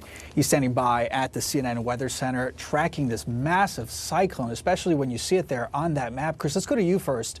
I'm wondering if you could just walk us through what we could expect in the coming hours, and especially Monday morning. What can we expect from the system? Well, this system, Paul, is still going, right? It's still getting going, I should say, and it is about to go in a big way. What I mean by that is this rapid strengthening, or that bombing out, becoming a bomb cyclone. That's in reference just how fast it develops. It's like explosive development, and most of that is going to be happening between now and about 1 o'clock in the morning, and then it will be at its strongest throughout the day tomorrow. That's what this is showing us, the forecast satellite. And when it gets that more symmetrical look to it, that's when it is going to be at its strongest, like right there, like in the morning throughout the day as it passes by the U.S. Now, with all that in mind, the strength of that is important because that means there's going to be some very strong winds associated with it. And already, think about this. It is just getting going. And what we're going to see here in New York in a moment, what we've been seeing throughout the Northeast, that snow is really coming down. It's heavy, wet snow. It's sticking to a lot of stuff. And the winds have really yet to kick in. That's going to happen. And with that, the significance of this, the extent of the blizzard warnings from Virginia here in the Delmarva, all the way up, parts of 11 states have a blizzard warning. The entire state of Delaware, the entire state of New Jersey, and Connecticut, and Rhode Island, and most of Massachusetts under blizzard warnings. Now, winter storm warnings is big enough of a deal, but you throw in the wind and the blizzard warnings, dangerous, very treacherous, if not life-threatening travel conditions overnight and into early tomorrow for many areas. See these little flashes out here? Right in there? That's lightning. So that's another sign that this is strengthening. This is an intensifying system. When you look at the purple on the map, this is the snow that's falling right now. Green's rain, but the purple snow. So we're changing over to snow. Some areas start out as rain. Darker purple is where the heavier snow is right now. And while there could be, a foot, half a foot, or a foot and a half, or even 2 feet in some areas, it's really going to depend on where these bands set up. And I can show you one of those bands right here. You can kind of see it, a little bit of almost like a little bit of a plume right here of heavier snow. So what happens when that comes closer, you get the heavier snow. In this case, it'll be over eastern Long Island. It'll set up and just absolutely crush with snow, possibly for hours. That's why we'll get pockets that could see several inches more than some neighbors. So expecting still to see the significant snowfall here with the amount of snow, again, could be widespread, 8 to 12 inches. So a foot and a half to even 2 feet in localized areas. Part of the reason why eastern Massachusetts is going to see more is because you're going to have snow longer. You're going to be in the snow now, going to be in the snow for several hours. This is in the morning at 7. See, right here is the center of the low. Strong winds, the northeasterly winds, nor'easter, will be with us. These temperatures right around the freezing mark. When the temperatures around the freezing mark, there's like partially melted snowflakes coming down, just very, very, very small. And the snowflakes will start to stick to each other. So they're very big. They'll also stick to other stuff. This is where, when I say stuff, it could be anything. Trees, sides of trees. It's like a plaster, a splattering of snow everywhere. Very sticky snow. It'll weigh down branches, weigh down power lines. That, with the wind, likely leading to power outages. Already seeing some power outages out there, likely to see more. This is tomorrow evening. Still some snow, the Cape and the islands here before that low finally kicks out of here. On top of all of that, the water, the ocean being pushed onshore because of the winds are blowing toward the ocean. So minor to moderate flooding expected, which will be significant in its extent. Also, the extent of winter storm impacts. Just another way of looking at just how big of a deal this is going to be. The National Weather Service putting this out. Major impacts, Polo, expected in red right here. And then also extreme impacts, including almost the entirety of Long Island. You look at some of these cameras that we have throughout the region, and that speaks volumes. But then when you see it on the map and the sheer size of this system, Chris, it's certainly just impressive. Almost looks like a hurricane. Hence the expectations of potential Category 1 hurricane level winds. And that tells you everything you need to know. Chris, stand by for me. I want to go back out to my colleague, Gloria Pazmino. She and her team have been out in the middle of it all here in New York City, following the situation there as it continues to deteriorate. I know it is not easy out there, Gloria, but I'm wondering if you could just give us a sense of what's happening out there. And about 20 minutes before this travel ban is in place in a city of 8.5 million people, what could that look like? Yeah, Polo, we're less than a half an hour away from the travel ban, which is set to be in at 9 o'clock this evening. And as you said, it is significant for the city of New York to ask people to stay off the roads and to institute that ban announced earlier today by New York City Mayor Zohran Mamdani. He is asking all non-essential workers, non-essential drivers, if you do not have an emergency, if you're not trying to get to a essential job, do not get behind the wheel. And that's not just because this is going to be a dangerous storm creating dangerous conditions on streets and highways, but because there's going to be sanitation workers that are out trying to get the streets plowed and trying to get the snow cleaned in the next several hours as more and more accumulates. So the streets, the bridges, the highways are all going to be shut down as of 9 o'clock to traffic. Now, there will be some exemptions. Some public transportation will still be operating.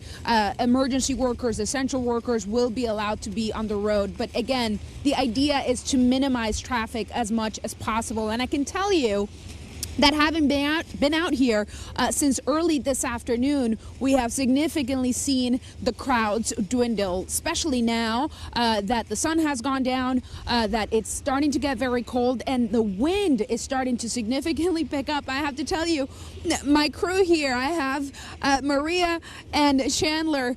holding on to our equipment for dear life because it is so windy. So the next few hours, conditions will significantly deteriorate. I also just want to mention Governor Kathy Hochul has activated the National Guard. They will be spread out across the state, helping for people who may be stuck in their cars. Some traffic accidents expected to happen over the next several hours. So that's why it's so important for people to just avoid travel if you can. Also very important going into tomorrow morning, Polo, schools will be closed. Very good news for 1 million students here in New York City who haven't had a full-blown snow day for years now. In fact, since 2019 was when they had the last full-blown snow day. They've been doing remote learning.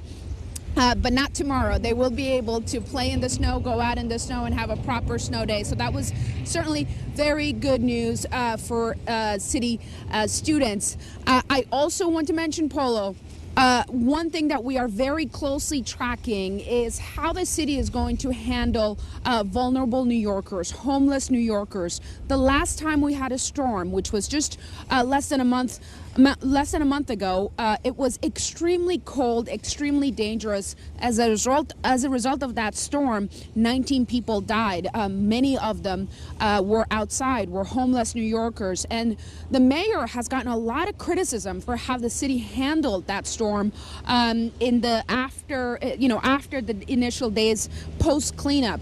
So the city ramping up resources, increasing warming centers, deploying outreach workers to make sure that people are not outside and those who are can be brought in. The city is in a code blue right now, which means that obviously it's extremely cold, very dangerous, but it also means that shelter requirements are loosened and anyone who needs shelter can have access to it. So the next several hours, we expect things here to significantly deteriorate. As I said, the mayor asking New Yorkers to stay off the roads. Public transportation operating on a limited schedule. We know that thousands of flights have been canceled. The train system, New Jersey Transit, the MTA, the Long Island Railroad, all operating on limited schedule over the next several hours into tomorrow, which of course is going to make for a very messy commute. A lot of people who do not have to go into the office in person will likely not be doing so tomorrow morning. Polo? Yeah, and really just emphasizing that point you just made. This will be a true test for New York City's new mayor, Mayor Mamdani there, especially the questions surrounding the follow-up cleanup process and, of course, other questions after the last storm event that you mentioned. So his actions will certainly be watched very closely. Gloria Pesmino, Chandler, Maria, all of you out there, thank you so much. Stay warm. Stay safe. And again, this as reports are already coming in of some power outages in neighboring New Jersey, really just highlighting what has been a major concern for top city, local, state, even federal officials that are closely monitoring the situation in the Northeast because in some parts of the country are experiencing really more of that heavier snow combined with heavy winds, then that does spell out the potential of power outages. So utility crews are certainly fanned out throughout the region and ready to respond when they're able to, when conditions are safe enough to do so. We do want to turn now to Rhode Island, which is one of the many states that's feeling the impact of this massive bomb cyclone, where the National Weather Service is predicting that wind gusts, they could likely reach Category 1 hurricane strength. And that is one of the reasons why authorities are so concerned, especially when you factor in the winds, plus some pretty significant snow amounts that are predicted to reach anywhere from 18 to 25 inches in some areas. And that, many authorities would agree, is a recipe for power outages. With us now, we do want to go now to the mayor of Providence, Rhode Island, Mayor Brett Smiley. Mayor, thank you so much for taking some time to join us and bring our viewers up to speed. Thank you. So we saw that the Rhode Island State Police, they have put this travel ban in effect. Just can you bring us up to speed on what that means and how long you expect those measures to remain in place? So the first snowflakes in Providence started falling maybe 45 minutes ago. The travel ban went in place at 7. And so I think some of our neighbors are saying, why is this necessary? But we know that there is major weather coming our way. And so the governor issued a state of emergency and a full statewide travel ban starting at 7. That is for the safety of our neighbors, and it will also help us do a better job of snow removal and getting the state and city back open sooner. And so what folks here need to know is that we're serious. We need you off the streets. This is a very serious storm. The worst of it for us will come overnight tonight, starting at maybe 2 or 3 a.m. But it is, as you point out, hurricane force winds and the worst blizzard that's been forecasted here, at least for over a decade. Mayor, living in the Northeast, there's always or often this sense of a team effort to try to make it through these storms, and that there's really quite a bit of responsibility, especially for citizens, to make sure that the streets are clear so that snow plows can essentially do what they have to do. You made it clear earlier today the importance of people honoring a parking ban there in Providence, something that we've also seen in other parts of the region here. Did people listen, or have your crews been really having to take some steps to make sure that those roads are clear so your plows can then do what they have to do? Yeah, many of our neighbors are helping and complying, which is great. They're moving their cars to designated off-street parking locations, but there's still a lot of cars left on the street, and so we are actively ticketing and towing. We've towed a couple hundred cars already, and we're going to continue to do so. And that's expensive and burdensome for the vehicle owner.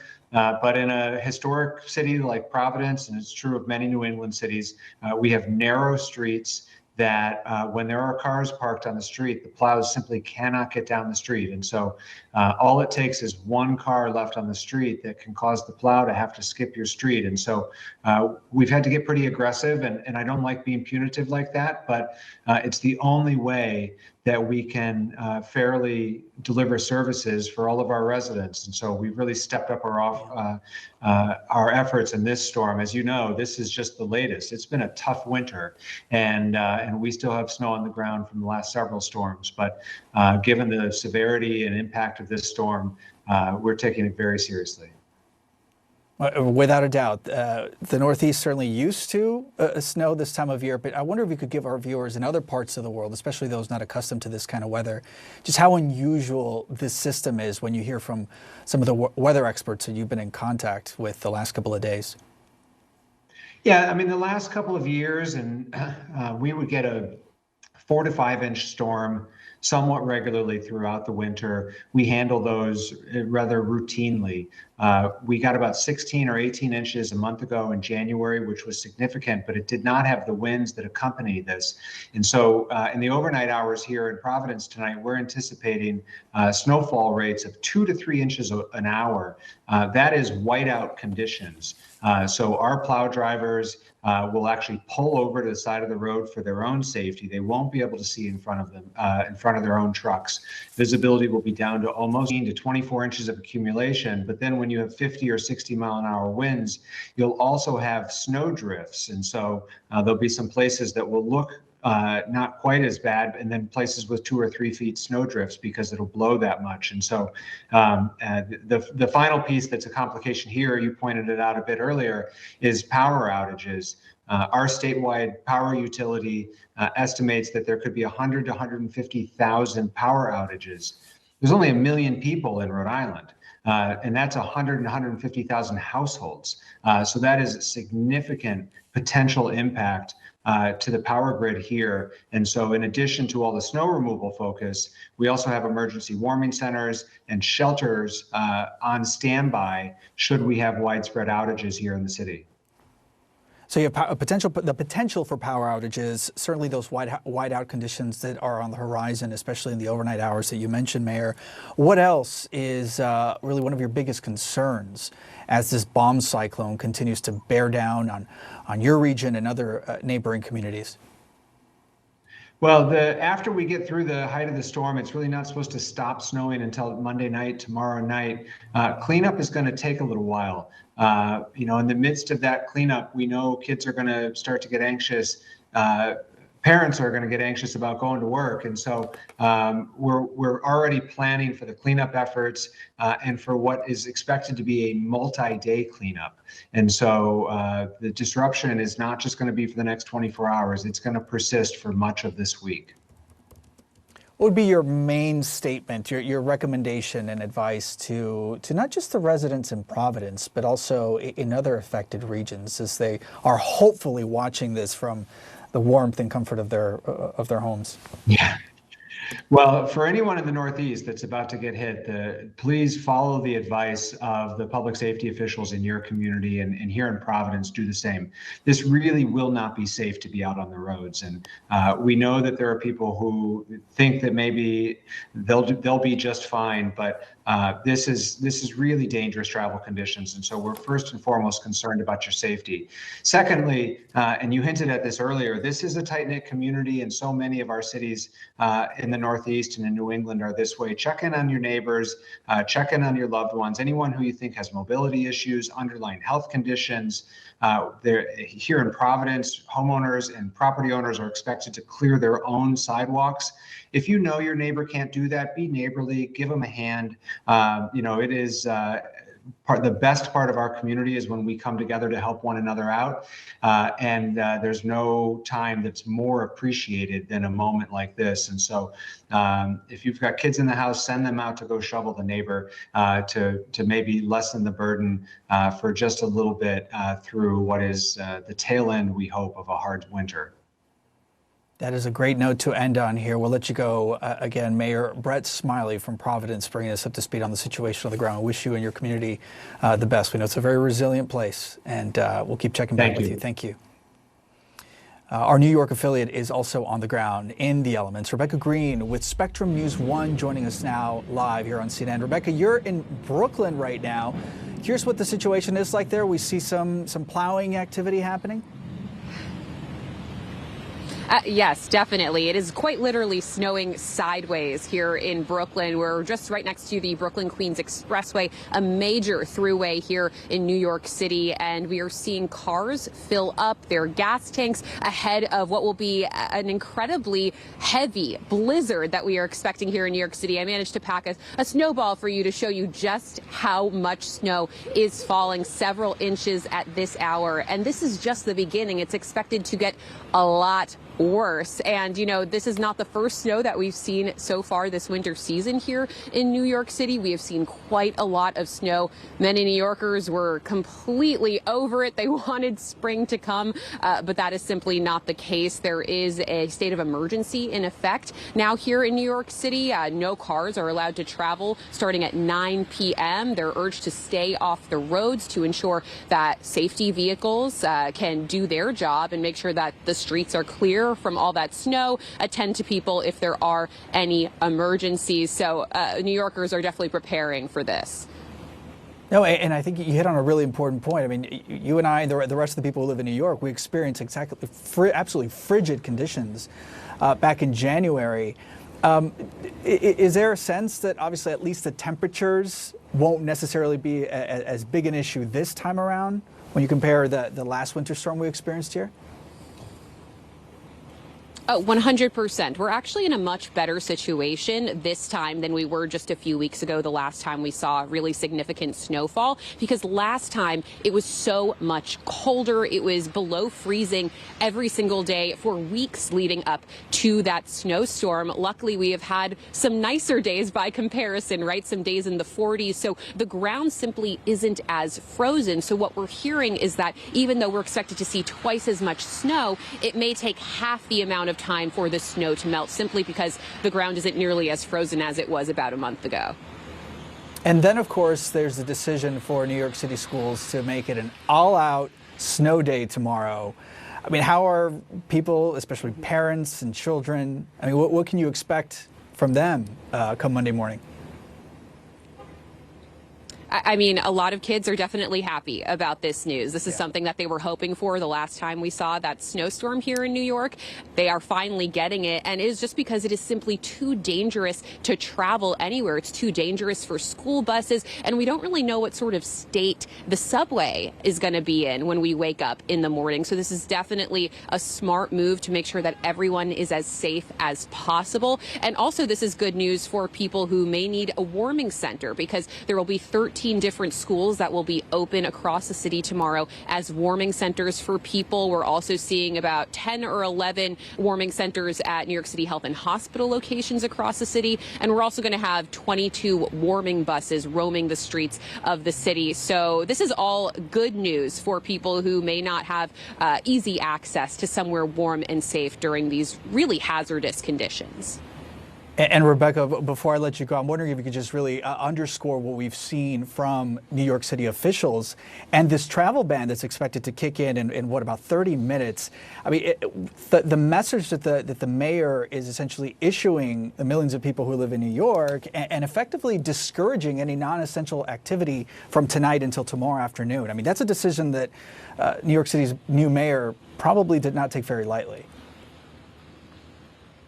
100%. This is not an easy decision for the mayor to make, especially because it makes everything more difficult for everyone else who assumes that they're going to go to work in the morning. But also, this is the right move because of how hazardous it is out on the streets at this hour. We do know that we have hundreds of sanitation trucks working overtime, thousands of sanitation workers clearing the streets, hundreds of salt spreaders working to make sure that people can walk safely if they do need to leave their homes. But the mayor is saying, do not leave your house if you don't have to. That is why we saw so many people going to supermarkets, going to gas stations, filling up their cars to ensure that they are able to go once the snow starts to clear after tomorrow. But he does not take the situation lightly. As you mentioned, in about 30 minutes, that state of emergency, that travel ban goes into effect, and it will remain in effect until at least noon tomorrow. But things could be a lot worse. We also heard from Governor Kathy Hochul, the governor of New York State, who is also giving critical updates on transit, because at this hour, we believe that the subway will be operating as normal, but we're also already seeing that some key transportation that we use every single day here in New York City will not be running tomorrow. That includes the ferry as well as the Long Island Railroad. So a lot of changes for New Yorkers. That's why everyone is encouraged to stay inside. Tonight, much of the Northeast, it is hunkering down for what could be one of the biggest snowstorms to hit the region, possibly in years. The storm, it's now intensifying, and it's expected to bring heavy snow throughout the night and also into tomorrow. Just check out these pictures coming in from Midtown Manhattan. 1 to 2 feet of snow expected in many areas. Schools expected to be closed tomorrow throughout the region, and New York City, it's imposing a citywide travel ban that's expected to kick in the next hour. Public transportation in New Jersey, that's been shut down. Let's get you some eyes on the ground now and head live to CNN's Gloria Pazmino, who is in New York. Gloria, it's great to see you. I know you and your team have been out there throughout the night as these conditions continue to deteriorate. What are you seeing now? That's right. And I can tell you that in the last hour or so, the most significant change I've seen here outside of Central Park is that we've started to see the snow plows come out, which means that officially we have at least 2 inches of accumulation on the ground. That's when the plows start to make their way around the city.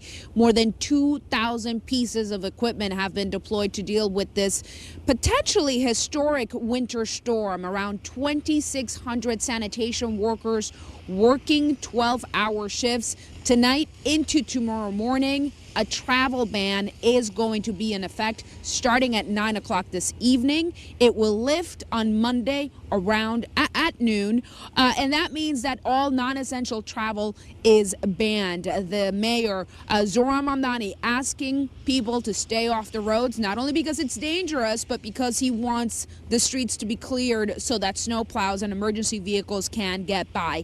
Now, throughout the earlier hours today, we spoke to a lot of people who were kind of taking it all in stride, trying to enjoy the beautiful snow as it was falling. Of course, as we get later and later into the evening, it will get colder and those blizzard conditions are really going to be felt. But some people were looking forward to it. Take a listen. We did some snow angels, even though we're 23. Yeah. Built some snowman. It's time to be a kid again. It's fun. It's like being a kid again. We're throwing snowballs at each other, sliding down the hills, building snowman. Like, it's really, really fun. I really like the views. Really nice scenery. Take some good pictures. Yeah. It is cold, but it's bearable. Stockpile all the necessities, food, drinks, like that. Probably just stay in, watch movies, little guys' night, and just have some fun.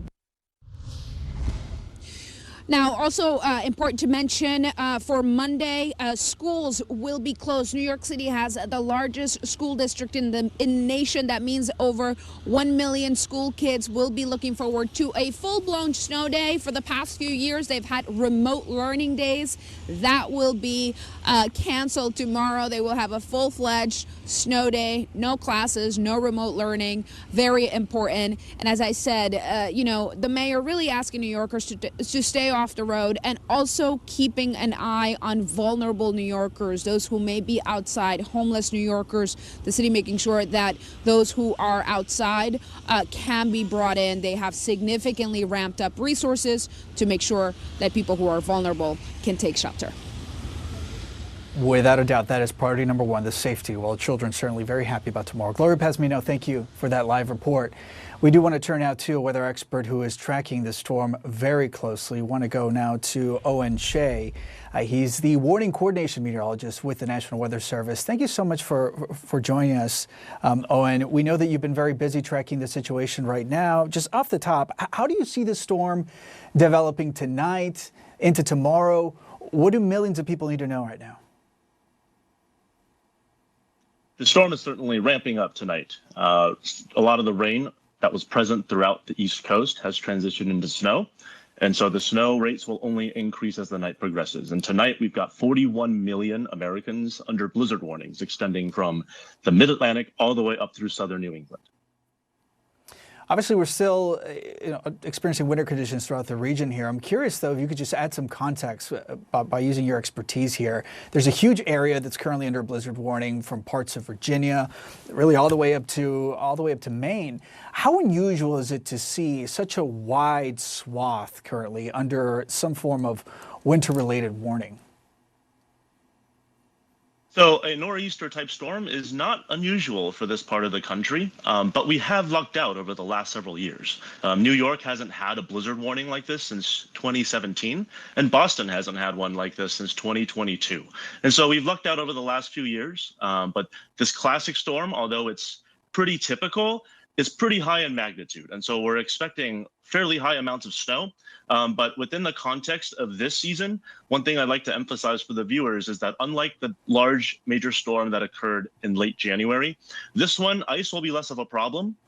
It'll be more focused along the coast, as well as the I-95 corridor, and heavy snow, as well as high winds will be the bigger problem. And the snow itself, because it's warmer, will be that heavier, wetter snow that just sticks.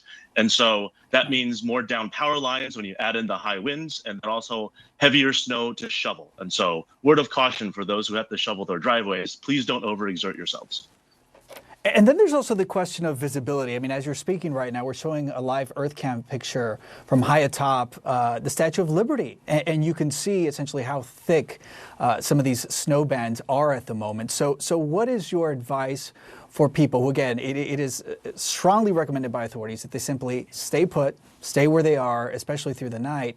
For anybody who perhaps needs to get to work during the overnight hours, I mean, what makes these blizzard-like conditions different when you compare it to other weather events this season? Excellent question. When it comes to blizzards, believe it or not, the definition is actually more tied to stronger winds. So you can get snow that's not super heavy, but the winds are really strong, and that can give you blizzard conditions. And so really that visibility is what is going to distinguish the storm compared to the last one. So the limited visibility will make travel extremely treacherous.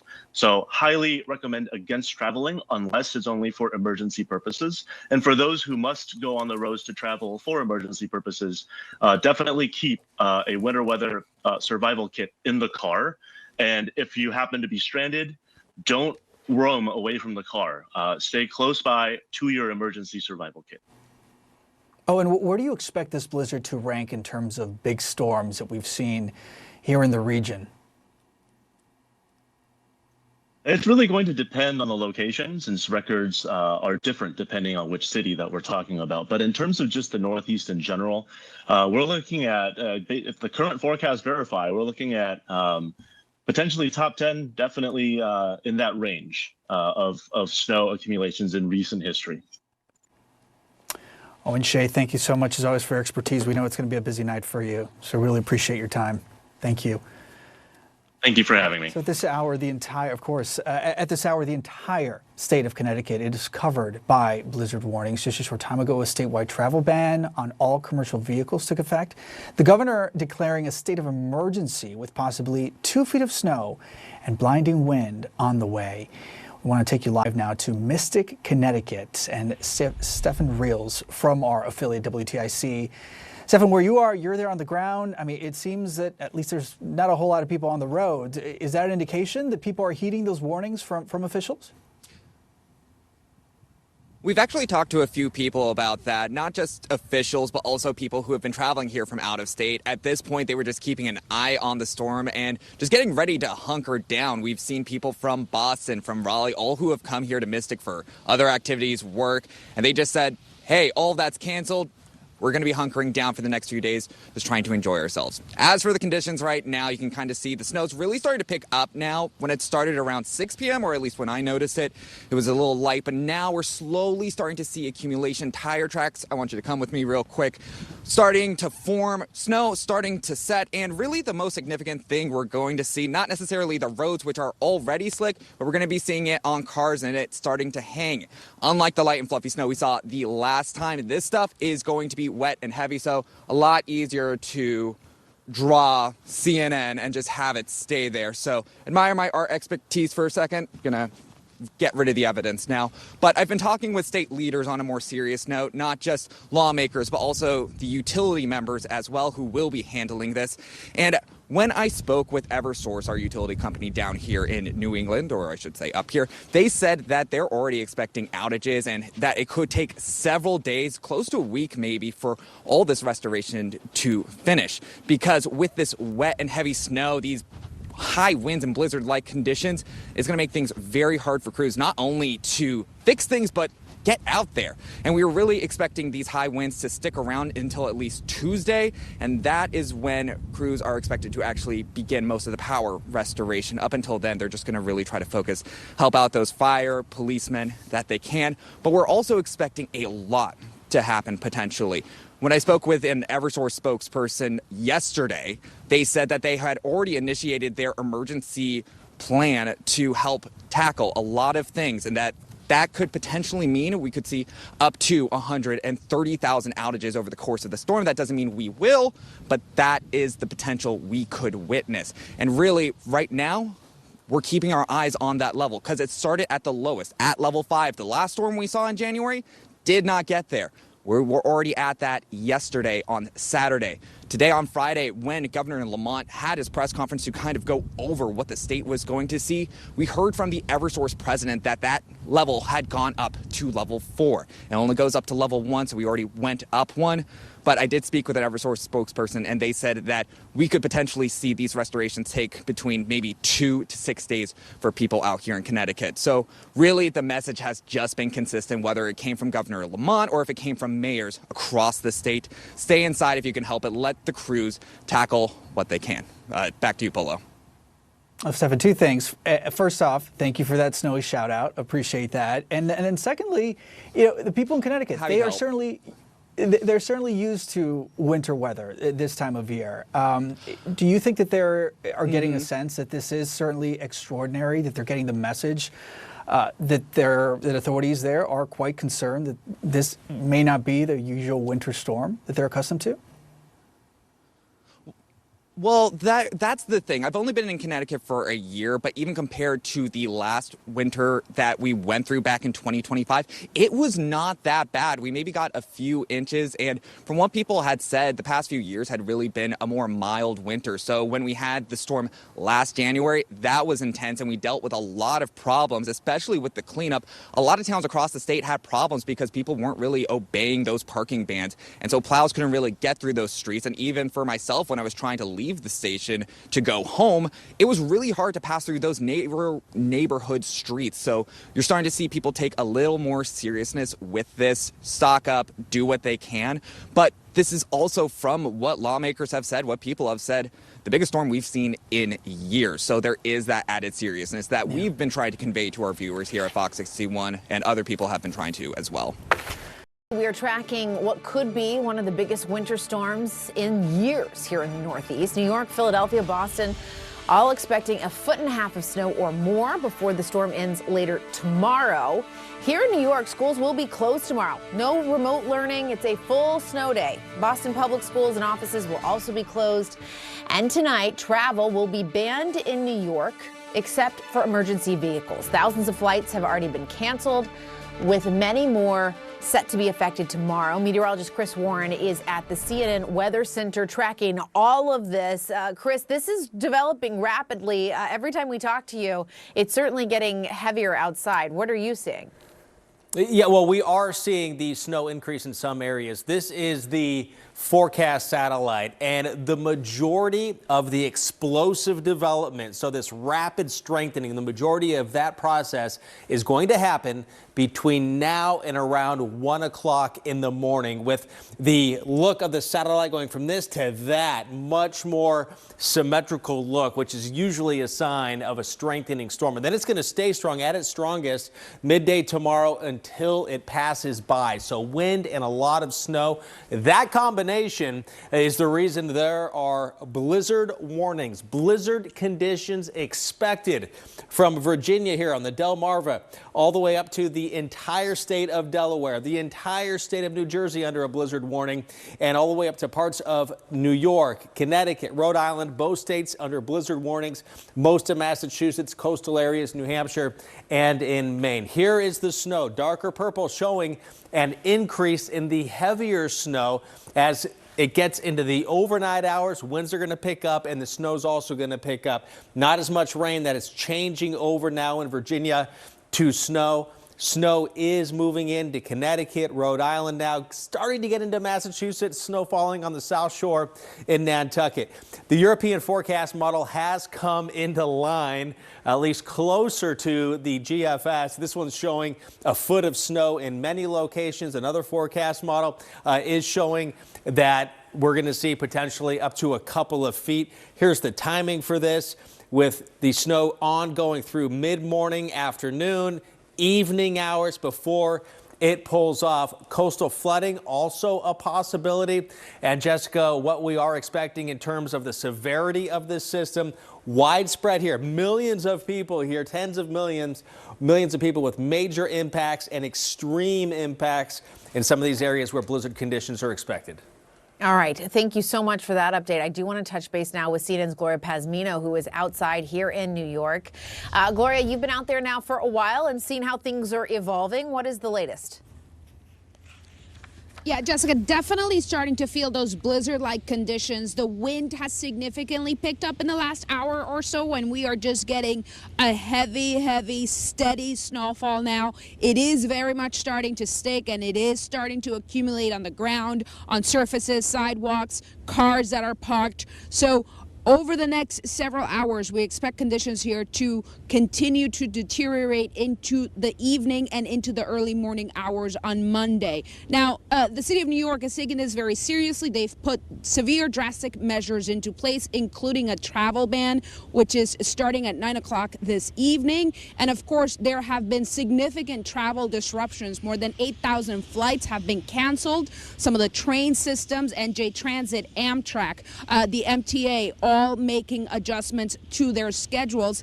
And of course, it's New York City, Central Park, so it's usually packed with tourists, including several who we spoke to here today who told me their travel and their plan had been disrupted, but they're still just trying to enjoy the beautiful snow earlier today. Take a listen. Beautiful. Yeah. Awesome. Yeah. Yeah, even with this snow, I love it. Okay. The only thing is that with our Broadway Chicago show was cancelled for today. Well, we're supposed to go back tomorrow at 6:15, but we've realised our flight's been cancelled. We're going to go to Wicked tonight, and that's been cancelled. Yes. No, maybe it will be cancelled. We get a message on our mobile phone that maybe it will be cancelled. Hey, are you ready? Yeah, we will stay at the hotel. They have rooms, and I would be happy when I would stay because I like snow. Jessica, as we get into this evening and as conditions continue to deteriorate, very important to mention also the city keeping close watch on vulnerable New Yorkers, homeless people who may be outside. They have significantly increased the number of warming centers, homeless shelters, relaxing their requirements so that people can go inside, take shelter. 84 people were put into shelter as of yesterday. Many more tonight. There are teams out there 24/7. Of course, the last winter storm was extremely dangerous, very cold. 19 people died as a result. So the city also keeping a close eye on that tonight. And we continue our coverage of the monster winter storm that could bring record snowfall to parts of the Northeast. The snow is coming down fast in a number of states. Whiteout conditions could threaten more than 40 million people. We know 1 to 2 feet of snow is expected in major metro areas, including New York, Philadelphia, and Boston.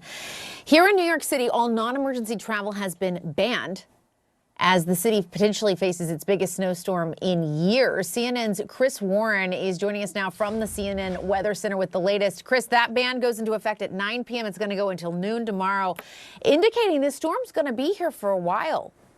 Yeah, it is, and that really goes along the lines with just a couple days ago. Even the National Weather Service was saying what is expected with the amount of snow in the wind, treacherous, if not life-threatening travel. So you understand why a travel ban would be going into effect. And this is a product from the National Weather Service. And just by looking at this, without talking about what type of weather, just saying that when it comes to winter storm, winter weather impacts, major in red, extreme in purple. So major to extreme impacts here from around Atlantic City all the way up to Providence, Rhode Island, and into Boston, even parts of Maine. Now, a big reason for that, the snow, the amount of snow and the wind.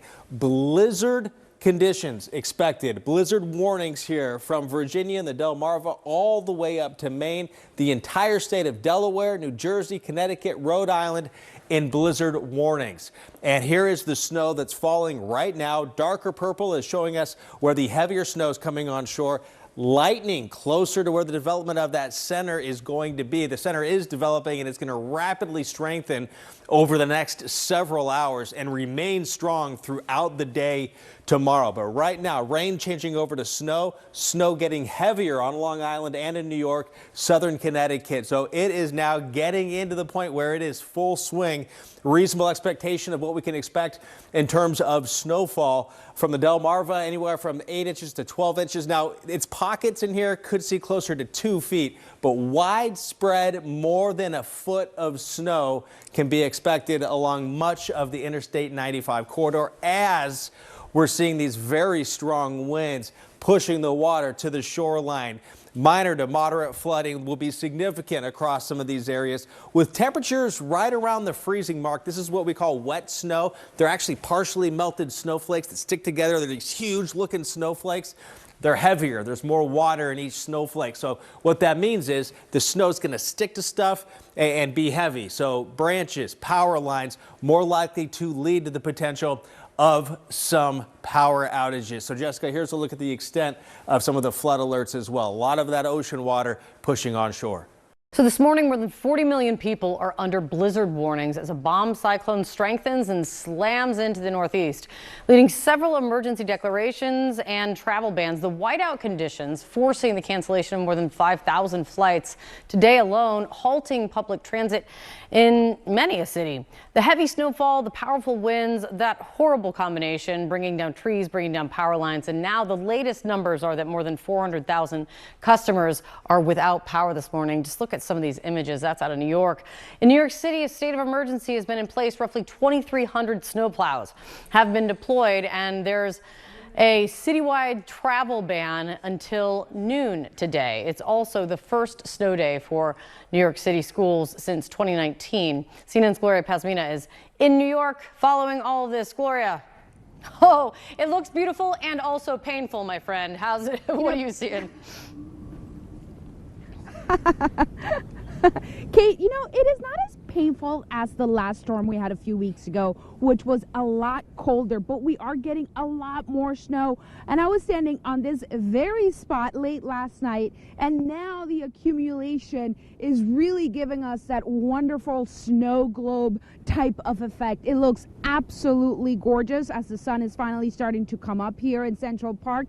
We are starting to see some people starting to venture out because, as you said, that travel ban is still in effect until noon. That means that cars should be off the roads. There are some exemptions for public workers, emergency workers, essential workers, but if you do not need to get behind the wheel, do not do so. Walking, of course, that is open to everyone. And I want to get just a little bit, not too scientific here, but I do want to measure for us because, as I said, we were here late last night, and I want to measure on this one piece of the fountain that has been untouched to see how much snow we have. And this is an unofficial count of how much snow we've gotten so far because, of course, the snow is still falling.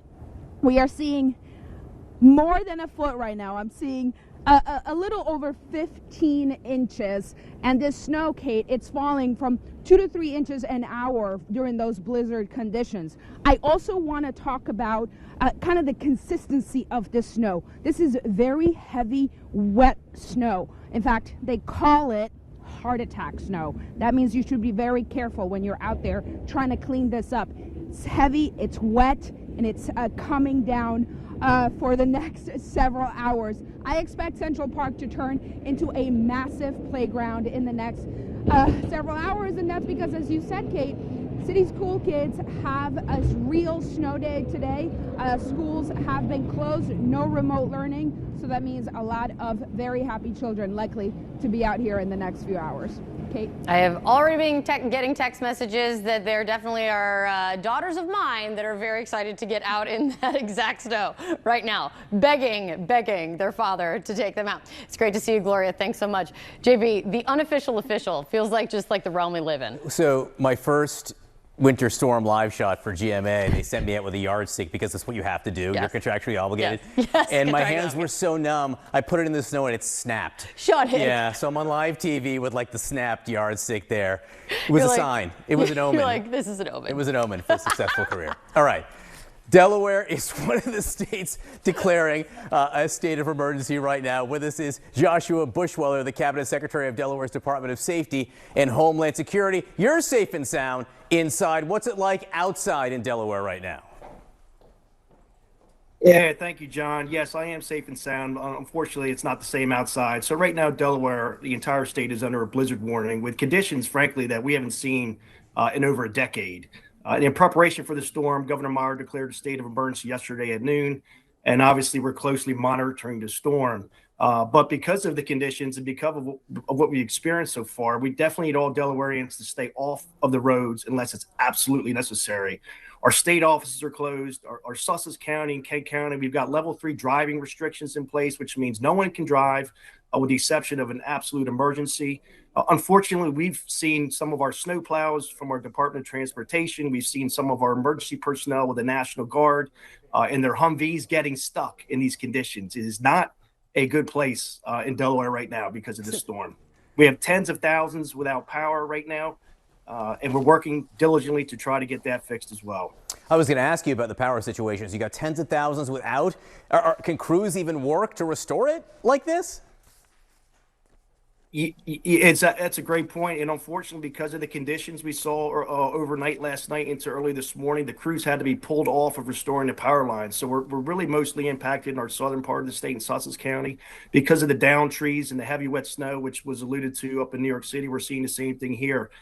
Just creates unbelievable challenging conditions for the workers who are trying to keep people safe as well. Yes. I'll give you a chance to do one more warning here. People, don't leave. Stay at home if you can. Anything else people need to be aware of this morning as they wake up? No, I appreciate that. It's really, frankly, what you just said. Stay home. Unless you have an absolute critical need, an emergency situation, do not travel. Don't go out of your home. Follow the guidance of authorities and do your part to help keep our state safe. You know, together we can get through this safely. Fortunately, we have not had any significant injuries or casualties as a result of this storm. We want to keep it that way. Yeah, I got to tell you, I mean, having walked only really across the street to get here in New York City this morning, you can't see a thing. Absolute whiteout conditions. It is not safe to be outside. Josh Bushweller, thank you so much for being with us. Wishing you all the best in Delaware over the next few hours. Sarah? All right, joining me now is William Turner, the director of the Connecticut Department of Emergency Management and Homeland Security. We want to check at how things are there. How are things? And so far, is it as bad as forecasted? Yeah, good morning. Thanks for having me on. So we've been activated here in Hartford at the State Emergency Operations Center since 5 o'clock last night. Our governor declared a state of emergency and our severe cold weather protocols in effect. And like other states, we have that commercial travel ban in place as of 5 o'clock yesterday. We've been closely monitoring this overnight. We really are getting still into the peak of the storm. Fortunately, it seems like the winds are as of right now underperforming, which is positive as we're dealing with this very heavy wet snow and potential for trees and wires to come down. But nonetheless, the rates are falling that are making it very difficult for our plow trucks and public works crews to keep up with. So we're not out of the woods yet, but we are also starting to see those power outages start to tick up as we expected this morning, with about just around 1% of the state currently out of power. Can you give me some sense of what it is that you are warning residents? What are your biggest concerns for residents at this hour? Yeah, so it's the first time in a while that we've seen our partners at the National Weather Service use language like travel would be impossible between certain hours that we're in right now. So again, it's really just reinforcing that everyone needs to hunker down and have a full travel ban in place only for those commercial vehicles. We really need the community to do their part and stay off the roads and stay safe so that our public works crews and our DOT workers can get the roads cleared. But understand that the consistency of the snow and the volume that it's falling is going to make it very challenging, and it's going to take some time to get the roads open back up. Look, the government shutdown is affecting FEMA, and there's also been a major cutback to FEMA, the staffing, and the amount of money that FEMA has. What are your concerns if you need federal help to your state? Yeah, so we actually have 2 dedicated what's called FEMA integration team members here with us in Connecticut. We work closely with our regional office in Cambridge, Massachusetts. When it comes to operations, even though some staff are not working because of the shutdown, those core staff, those operational response staff are still in place. We've been in communication with them 24/7, and we haven't noticed any difference in their posture or their ability to support us. We're going to get more now on the winter storm that is lashing the northeastern U.S. at this hour. CNN's Gloria Pazmino reports on that from New York City. Well, there's a travel ban in effect here in New York City that will not lift until noon on Monday. The mayor of the city of New York, Zohran Mamdani, asking New Yorkers to stay off the roads. Not only will it be dangerous into the later evening hours, but he is also asking people to stay off the roads so that emergency workers and sanitation workers who are in charge of the cleanup can get to work.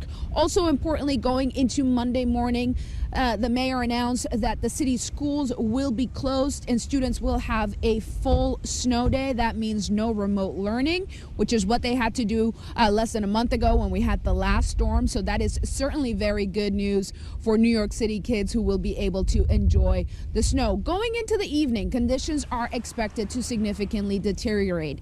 The snow has started to pile up here in Central Park. The wind is picking up and it is very cold. That means it's very dangerous to be outside for extended periods of time. The city increasing resources and outreach to make sure that vulnerable homeless New Yorkers can be brought into shelter.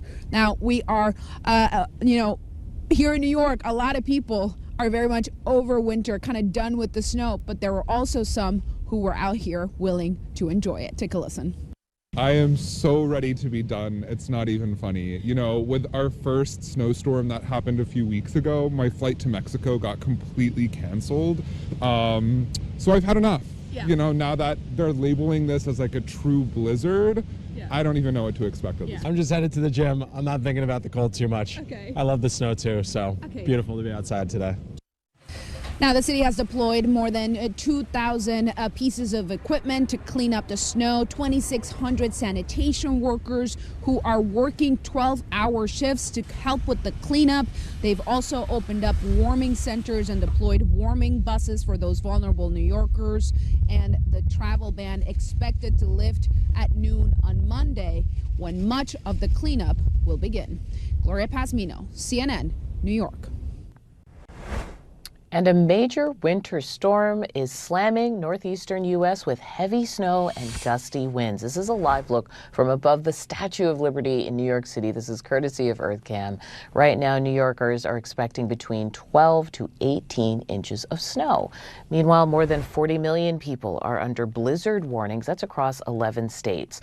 Right now, roughly 250,000 customers are without power from Virginia up through New England. This is a look at this massive and frankly dangerous storm from space as it officially reaches bomb cyclone status, which means it's rapidly strengthened. This is CNN Breaking News. Good morning, everyone. I'm Audie Cornish, and here is where we begin that breaking news of this powerful winter storm that is getting more and more intense. This morning, a bomb cyclone slammed into the Northeast with heavy snow and whiteout conditions. Overnight, snow was falling at a rate of 2 inches per hour. Had it with the snow. This winter has been too cold, too snowy, too miserable. I'm ready for it to be over. Okay, so this is video just in of New York City's Central Park. People starting to attempt to shovel out. More than 40 million people are under blizzard warnings. That's across 11 states. And once it's all said and done, some places could get more than 2 feet of snow.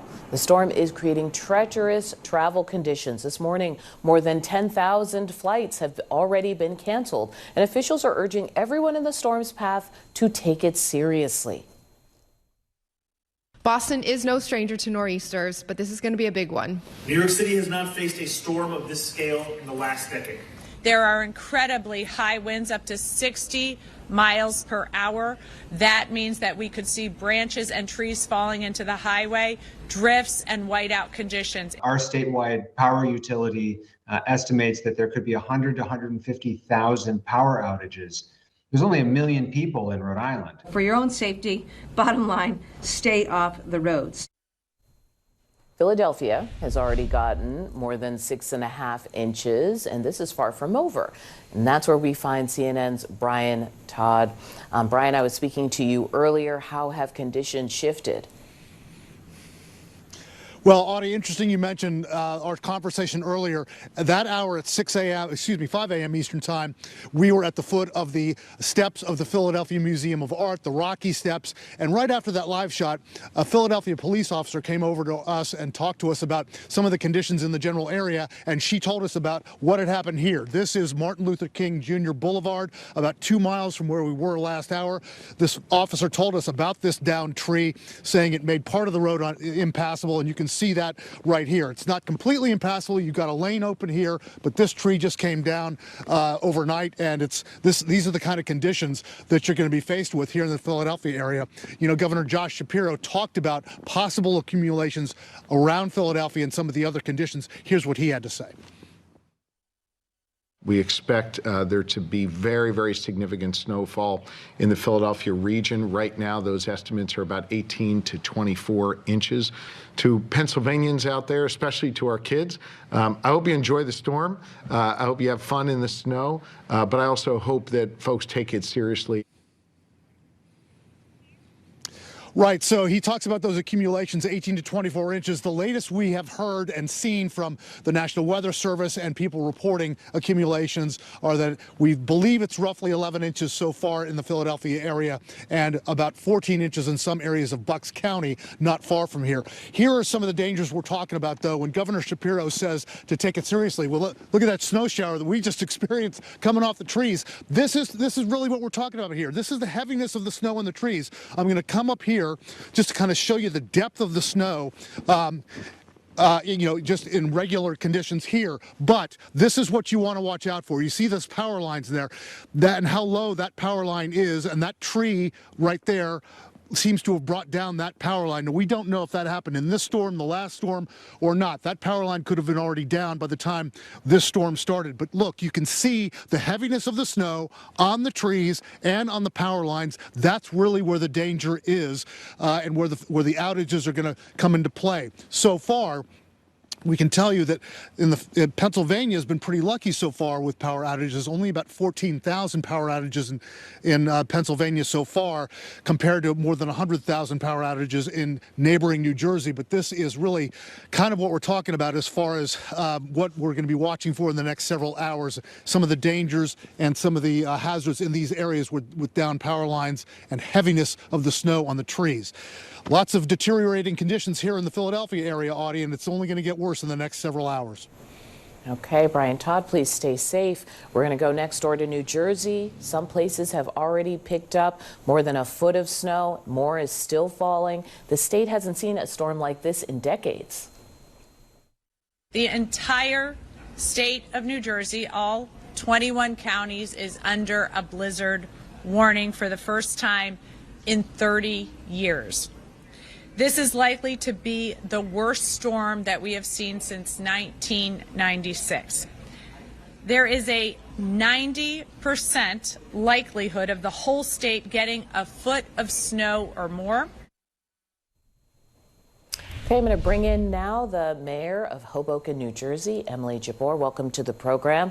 I know you are probably keeping an eye on conditions right now, and we were just seeing in Philadelphia the heaviness of the snow on trees and power lines. What's your biggest concern? Absolutely. Right now, we are experiencing the same heavy snow, and it is impacting some of our power lines as well. We had some outages last night. Thankfully, all has been resolved by now, we believe. But if people continue to experience outages, they should contact PSE&G directly. We are still going to continue to get a heavy volume of snow. The timeline of this has shifted to be later today. So we're experiencing 9 to 10 inches already and expect to get another 10 inches at least. What's your message to residents? Is it to stay off the roads completely, or what are you saying?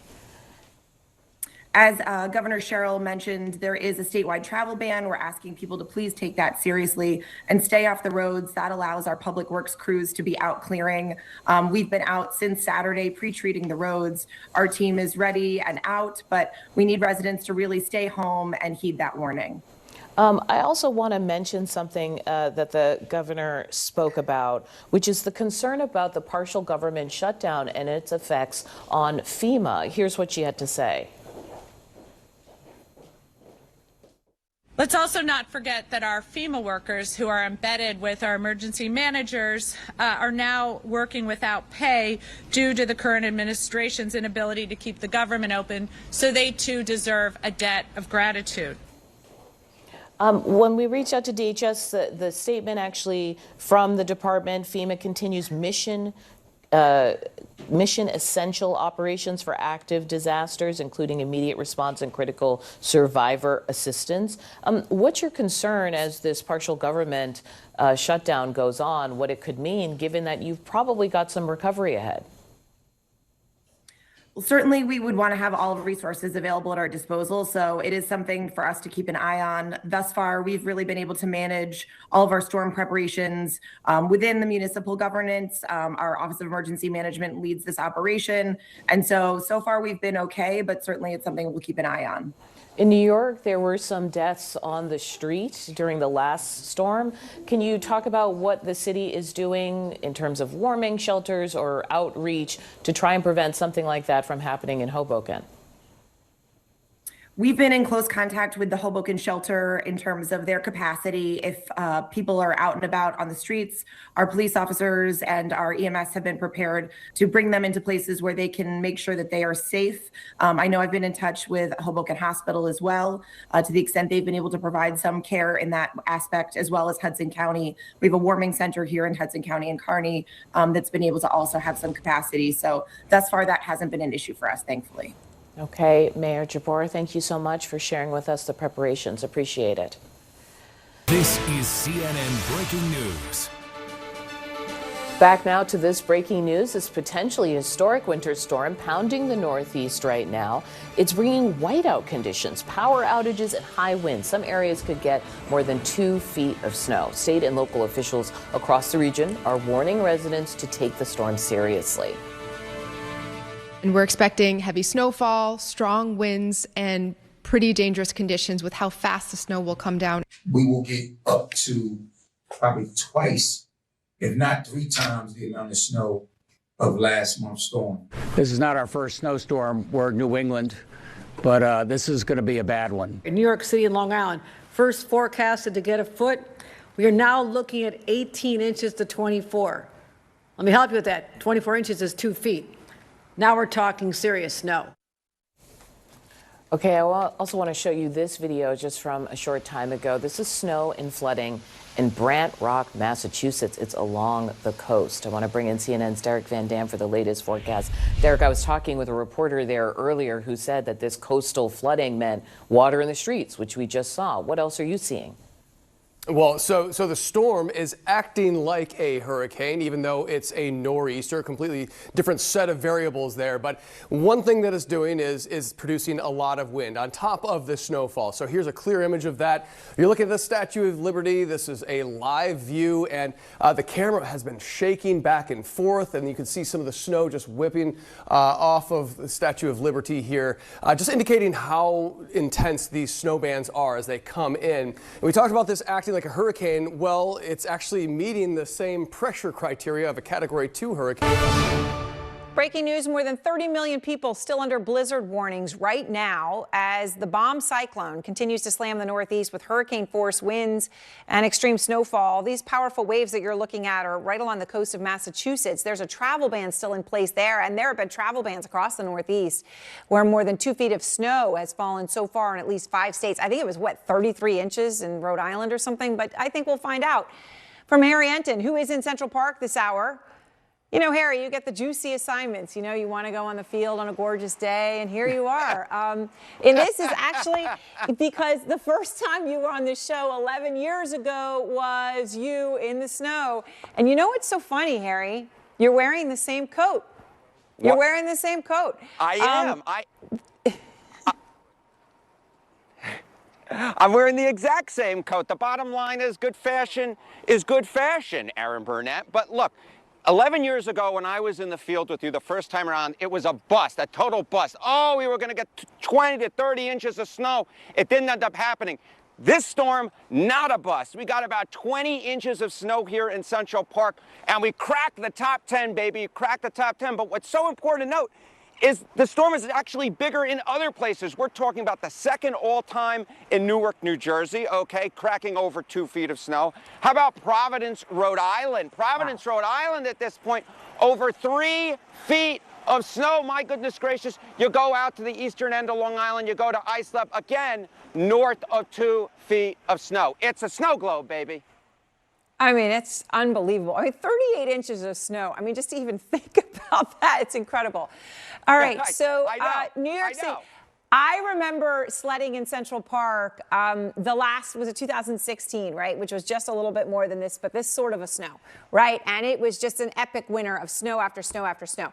This feels like it has been the snowiest winter that I can remember in almost 30 years living here. You know, what I will say is there's all this talk I hear all the time. Oh, when I was a kid, it used to snow more. But the bottom line is this. The clear majority, 8 of 10 of the snowiest winter, of the snowiest storms ever in New York City history have happened in the last 30 years, starting off with the 1996 blizzard, going through today. And of course, the last few years, not too snowy. But this year, we've cracked 40 inches on the year. As a guy who went to weather camp, it's A+ for me. Oh, you just told me something I don't know that tops everything I'm ever going to hear. You went to weather camp. I mean, that beats band camp, baby. All right, there is this idea that it doesn't snow like it used to. Tell me something I don't know. I'll tell you something you don't know, Aaron Burnett, which is 1996, 2006, 2016, and now 2026. All of the sixes, baby. There's something about sixes and top 10 snowstorms in New York City, 20 inches across the board in all of those big storms over those years, Aaron. All right, Harry, thank you so much. A powerful blizzard in the northeast U.S. has caused power outages, shut down transportation, forced schools and businesses to close. At least 5 states have reported more than 2 feet of snow. That's New York City there. 2 feet's about 60 centimeters. This drone video shows massive waves crashing into homes in Massachusetts. It was a powerful storm. There have been thousands of flight cancellations across major hubs, including New York's JFK and Newark Liberty International Airport, this according to FlightAware. Jason Carroll is in Newark with more.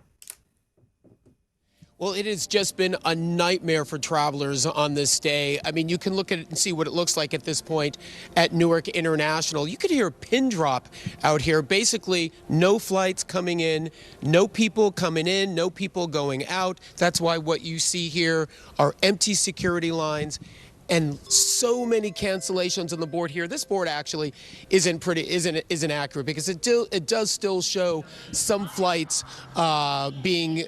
showing on time. That's not true. This board has not been updated. Those flights are not going to be going out on time. At one point, FlightAware, the flight tracking website, put it this way.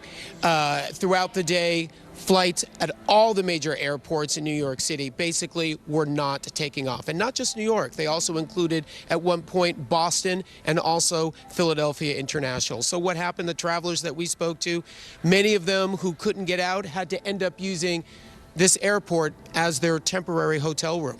Take a listen. I was dropped off at 6 o'clock yesterday morning because who was going to ride you during the day? So our flight was supposed to leave at 11:45. It got delayed twice. And then finally, I guess they fixed the original plane that was delayed coming in. Oh, boy. So we got on the actual plane. They were de-icing it, and by the time they de-iced it, the winds, I guess, picked up. And what time was that? Maybe around, we were supposed to board, we boarded at 6, maybe 6:30, 7 o'clock.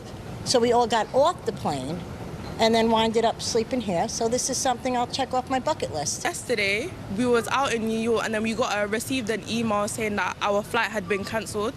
That's fine, they're gonna rebook it. So they rebooked the flight for today. No, wait, our flight was meant to be for today. At 6 p.m. and then they cancelled that, then they rebooked it for 10 p.m. and we're on our way in our Uber, right? And then we get a notification. Another email saying that our flight has been delayed.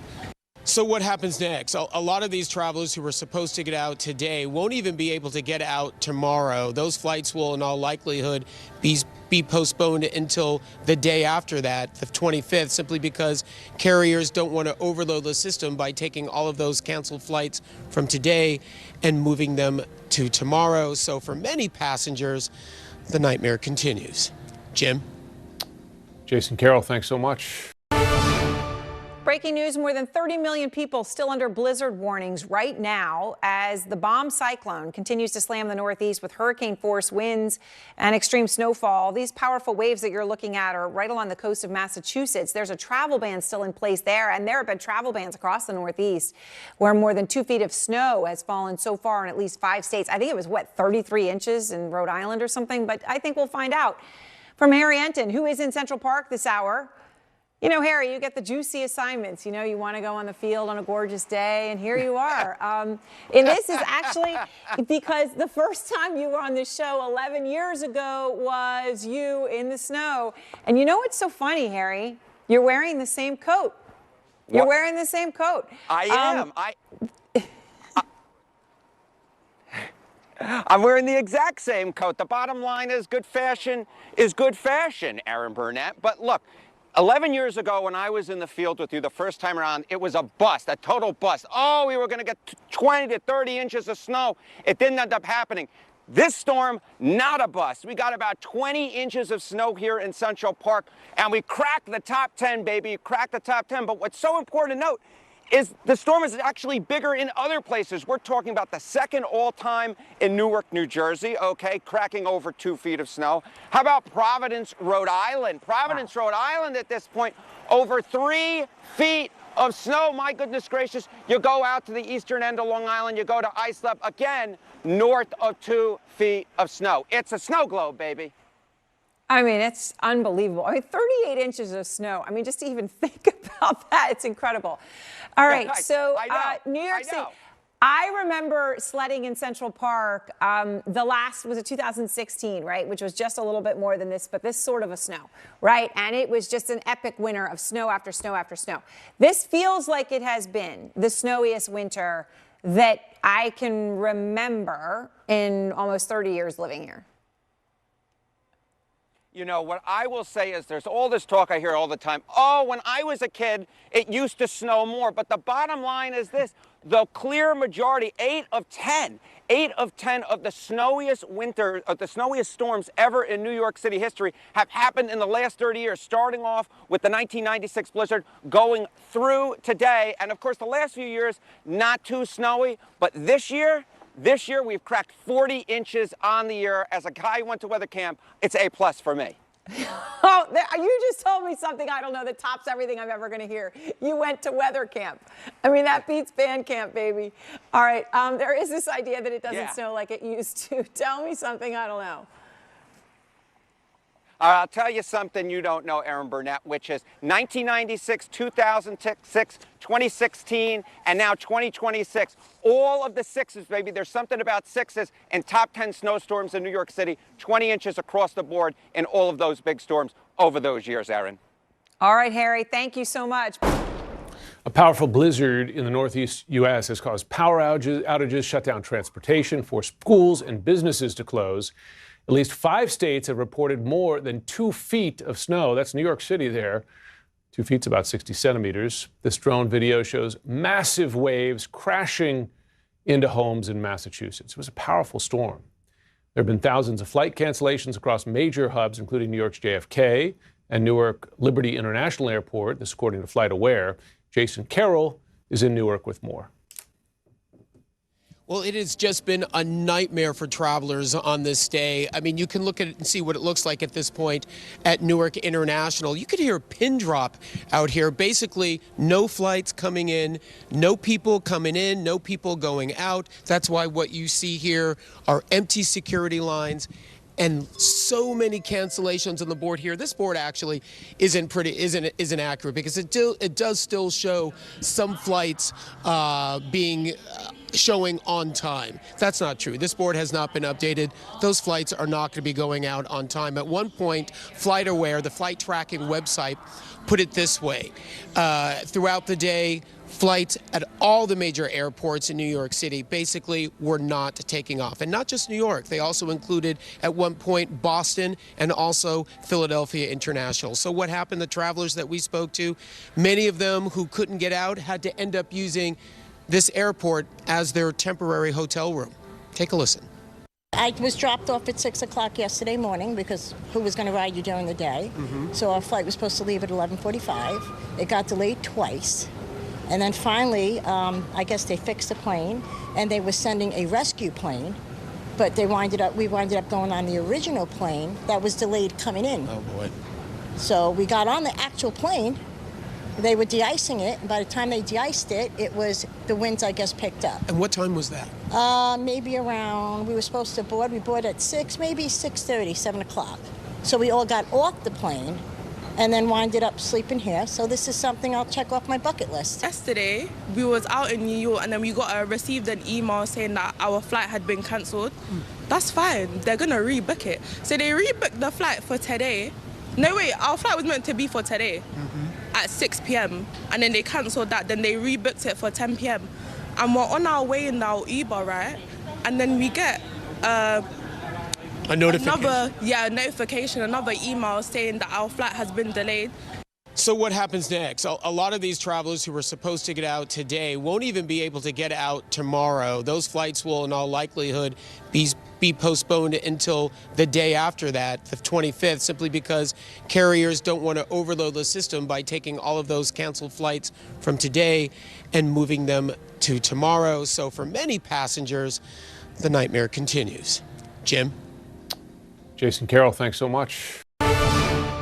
Breaking news, more than 30 million people still under blizzard warnings right now as the bomb cyclone continues to slam the Northeast with hurricane-force winds and extreme snowfall. These powerful waves that you're looking at are right along the coast of Massachusetts. There's a travel ban still in place there, and there have been travel bans across the Northeast where more than 2 feet of snow has fallen so far in at least 5 states. I think it was, 33 inches in Rhode Island or something, but I think we'll find out.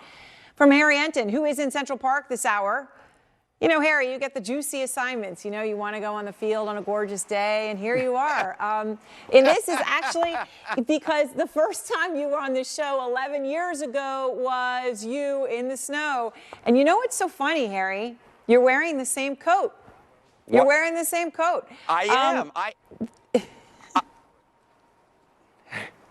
I'm wearing the exact same coat. The bottom line is good fashion, Aaron Burnett. But look, 11 years ago when I was in the field with you the first time around, it was a bust, a total bust. Oh, we were going to get 20 to 30 inches of snow. It didn't end up happening.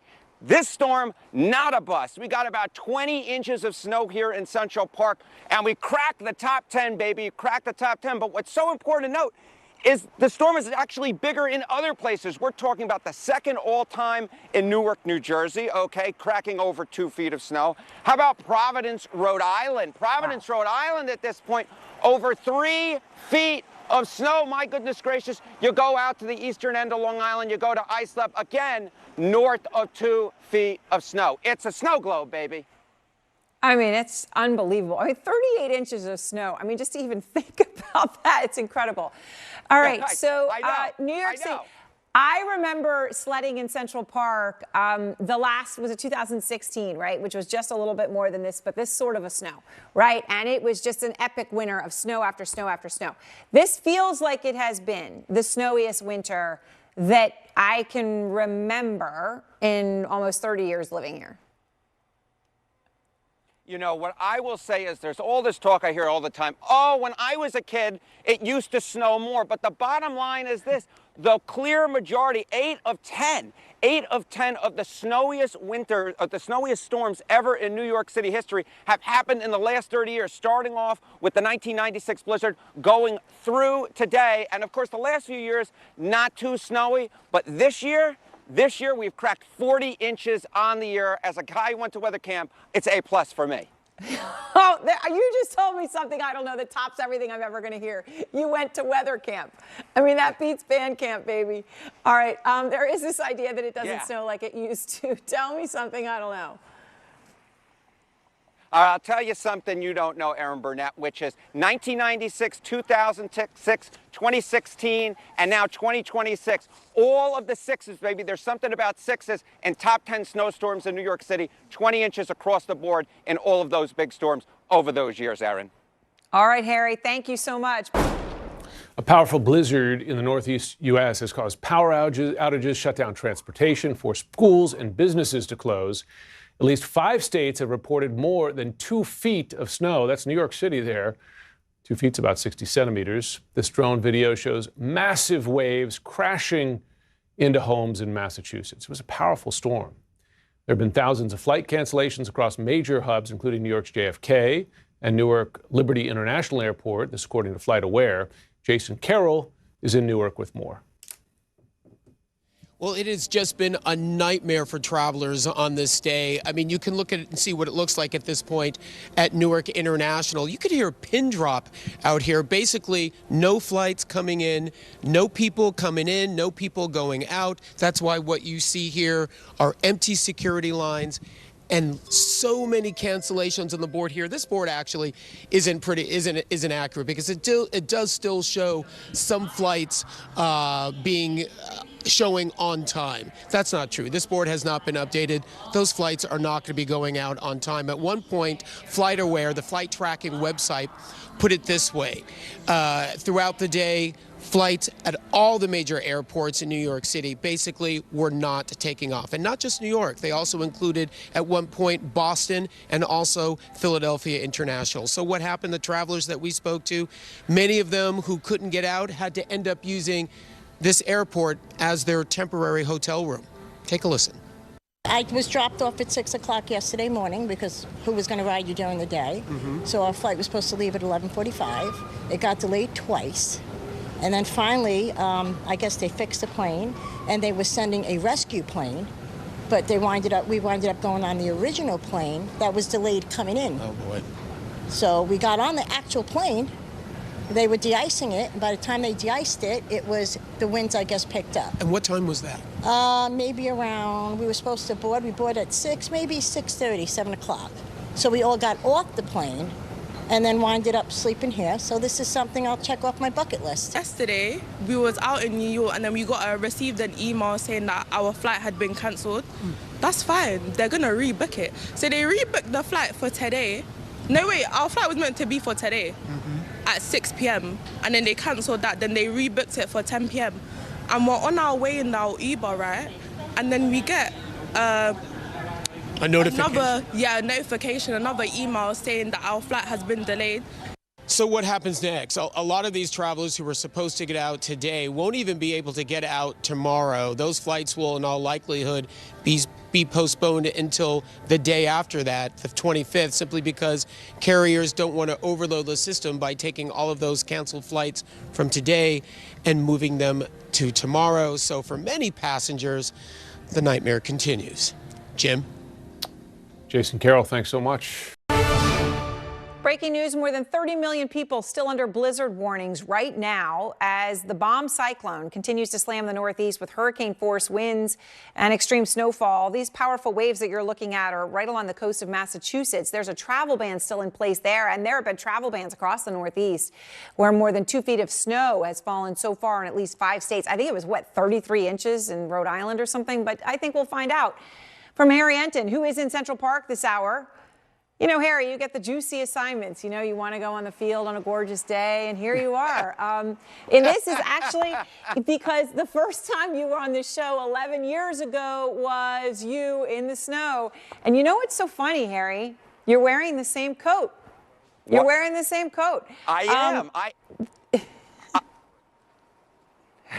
I'm wearing the exact same coat. The bottom line is good fashion, Aaron Burnett. But look, 11 years ago when I was in the field with you the first time around, it was a bust, a total bust. Oh, we were going to get 20 to 30 inches of snow. It didn't end up happening. This storm, not a bust. We got about 20 inches of snow here in Central Park, and we cracked the top 10, baby. Cracked the top 10. But what's so important to note is the storm is actually bigger in other places. We're